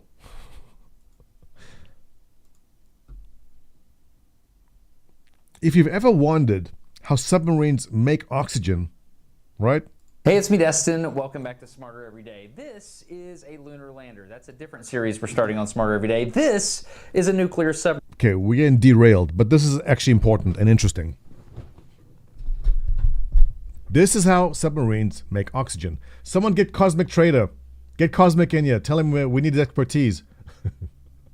Cosmic being just a wonderful person. Served his time on some nuclear subs, and probably has a lot to say on the topic. So this is in the middle of the boat? Yes. And as different stations, we can monitor, it takes samples of the air to monitor our atmospheres. So right now, if you're looking at how much O2 is on the boat, yes, carbon monoxide, I'm really glad that there's not any there. Chris Roberts has watched this. This is what he wants. Yes. Yeah, so you're monitoring that as well. Basically monitoring the good gases and the bad gases, basically. Gotcha. And so Well, Twin City Jeff was on a submarine for 9 months. I think it's time to make some seaman jokes. So you got CO2, hydrogen, nitrogen, water. That's cool. And so this is the total pressure on the boat. It is. That's cool. Well, in each compartment it is. Like I was saying, we have different. Can you show me? Yeah. It's like we take different sampling panel index. We can turn the dial to different stations. So right now you're looking at the fan room. Yes. So if you wanted to go, what's okay to look at? Let's go to cheap I want to explain the science behind it.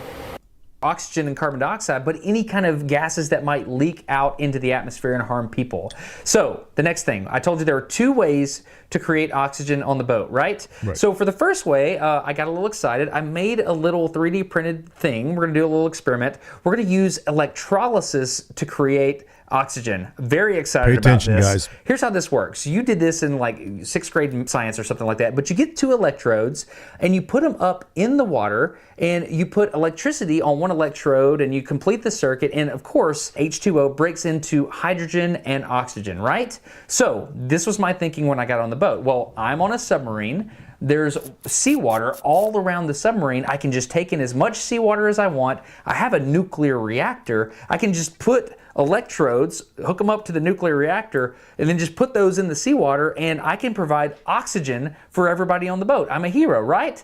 Except I would have killed everybody on the boat, and that I do not want to do that. This is why. If you run just straight up electrolysis on seawater with salt in it, NaCl, you will liberate chlorine gas and hydrogen, not oxygen and hydrogen, and that's a really bad thing, and that kills people. So we don't want to do that. Before Chlorine you run gas, electrolysis on bad, seawater, okay. you must first purify it. And the way you do that is through a filtration system and also something called reverse osmosis. Now, reverse osmosis is complicated, and I don't want to go into the Reverse of osmosis is also what we had in this channel when people started rattling off about Star Citizen not being a game.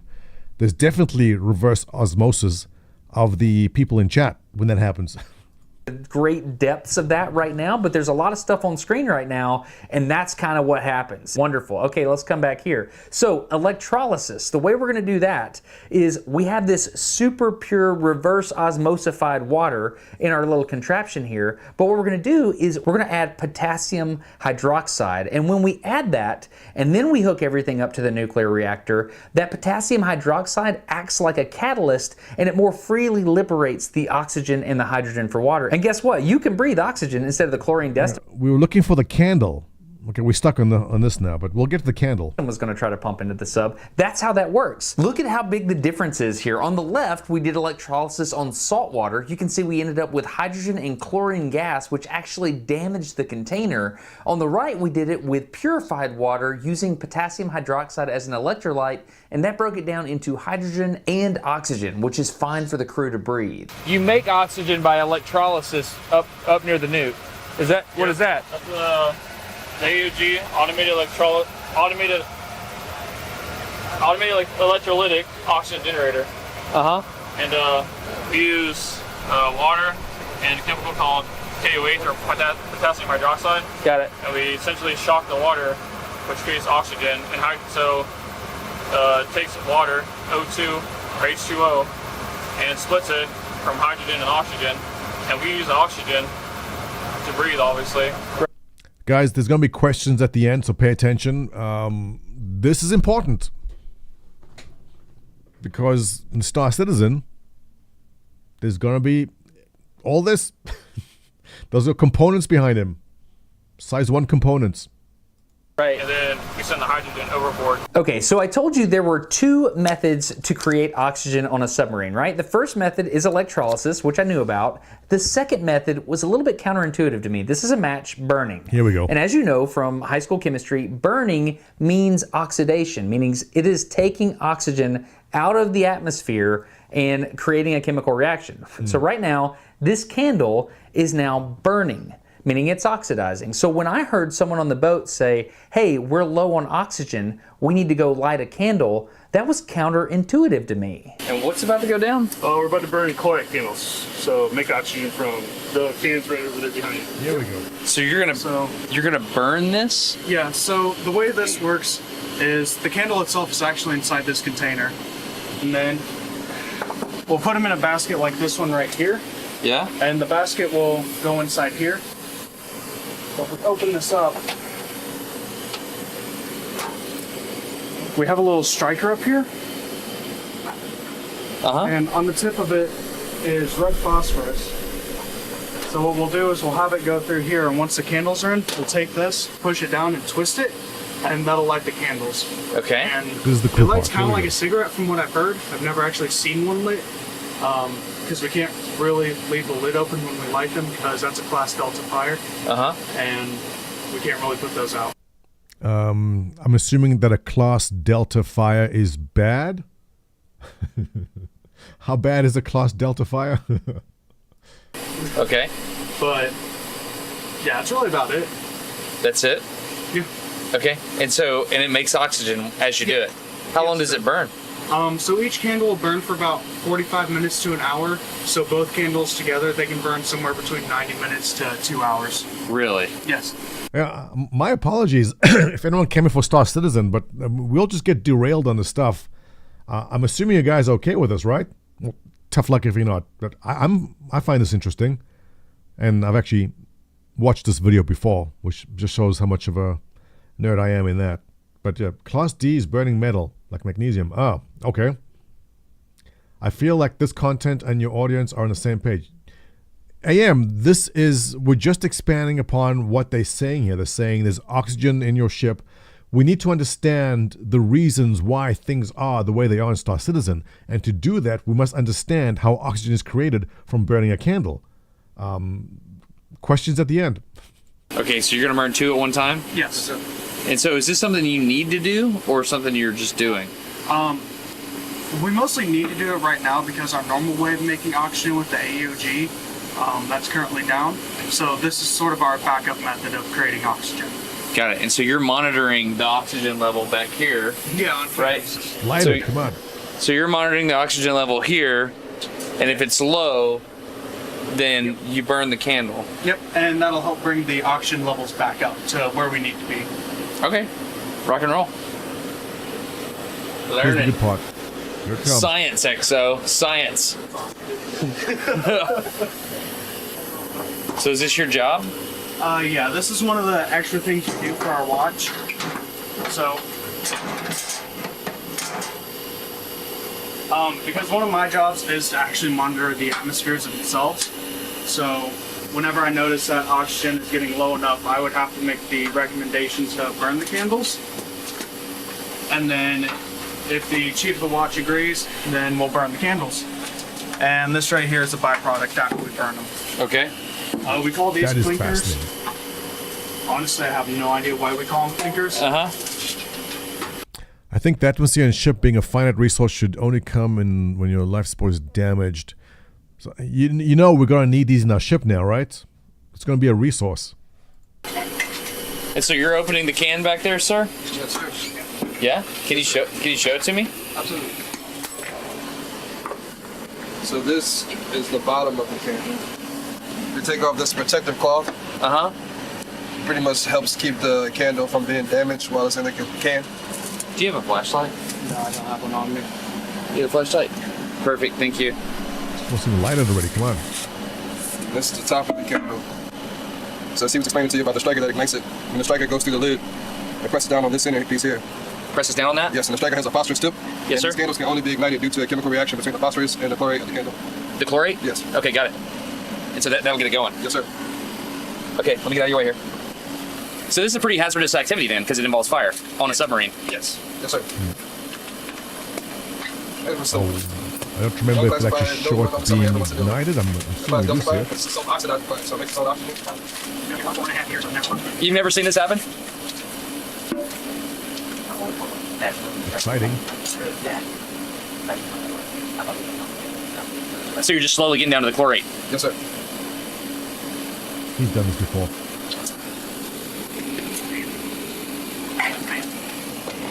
So 2 candles. We burn 2 candles at a time to pretty much maximize the oxygen output of the candle burns. That must release So a lot this, of when you oxygen. touch the end with red phosphorus, starts burning, slowly burns, becomes this. Yes. This is the striker we actually use, just a 9-inch nail, and this is the red phosphorus we were talking about. Gotcha. Sir, for this part here, I am going to need you to step back a little bit because we're about to pull the old candles out, and those are extremely hot. Yes, sir. Which is why we got these Here we go. close. Here we go. Here it comes. The candle ignition. So you're putting it in there and let it cool off. Here in a second, hand close to it, and you can just feel how hot it is. Just like put your hand right by it. I actually cook. Yeah, definitely don't touch that. Don't touch it. Okay. Yeah, because when these actually burn, they end up burning with, I believe it was 9,500 BTUs. Yeah. So they get extremely hot. Take the igniter, press it through the lid. Maybe hold it so we don't have a premature ignition. Can I come over here? Smack it down. So you're about to ignite it? No. You are. I am? You are. Now, if you just grab, I can tell the light on for you. If you grab the igniter, press down and twist.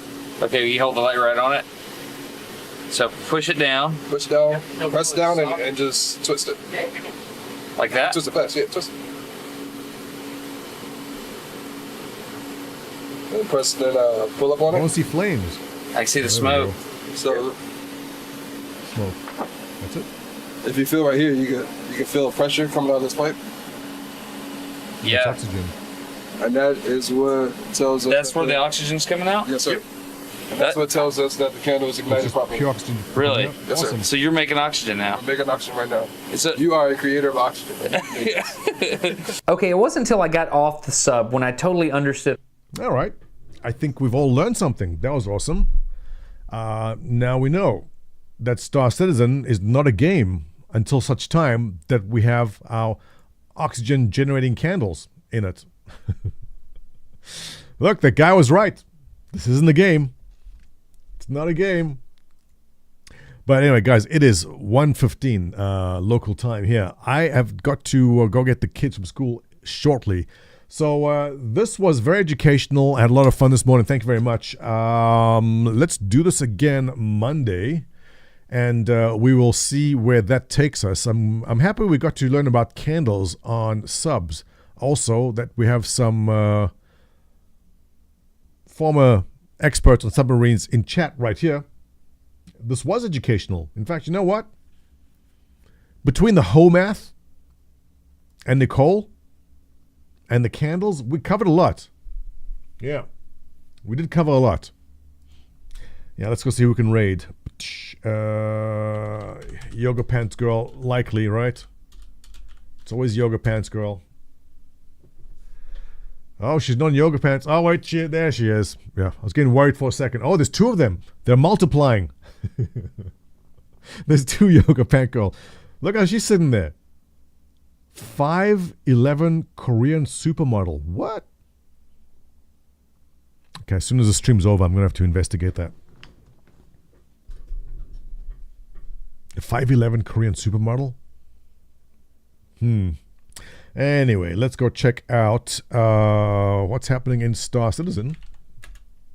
5'11". Korean. The algorithm has blessed us today. We are truly blessed. Okay, Tirada.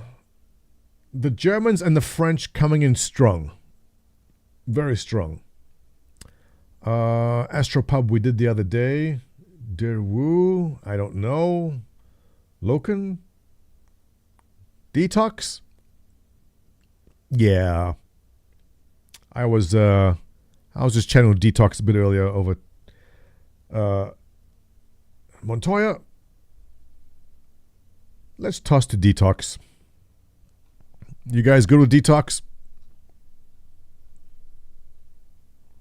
Let's do that. All right, ladies and gents, thank you for joining me today. It was a pleasure. I'm going to get my third cup of coffee going. Get the kids, have yourself a wonderful... Actually, you know what? Can we stream this weekend? Hit the notifications there. If you're on YouTube, hit the notification buttons. Follow on Twitch. I'll try to do a weekend stream. I want to get in different hours, a bit in the afternoon maybe. But it was a pleasure. Thanks for joining me. I hope we learned about candles and home math. Detox. Rating Detox. I will catch you guys a bit later. Athy, yes, I know. We have the town hall meeting tomorrow also. I will endeavor to be there. Meg? Yeah, Yo-Yo Meg we did the other day too. We haven't done Detox in a while. Dora we did yesterday, right? Yeah. Next time we'll talk about amine scrubbers. Amine scrubbers? What's that? Yeah, Twin City, I'll bring you in. In fact, you know what? Let's bring in Army, Twin City, and Athy into voice chat and just tell them to swear at each other for like 20 minutes. I think that's good content. Yeah? Rating detox. Let's go. In 6, 5, 4, 3, 2, 1. Have yourself a wonderful rest of your day. Thanks for joining me. I'll catch you tomorrow. Off you guys go.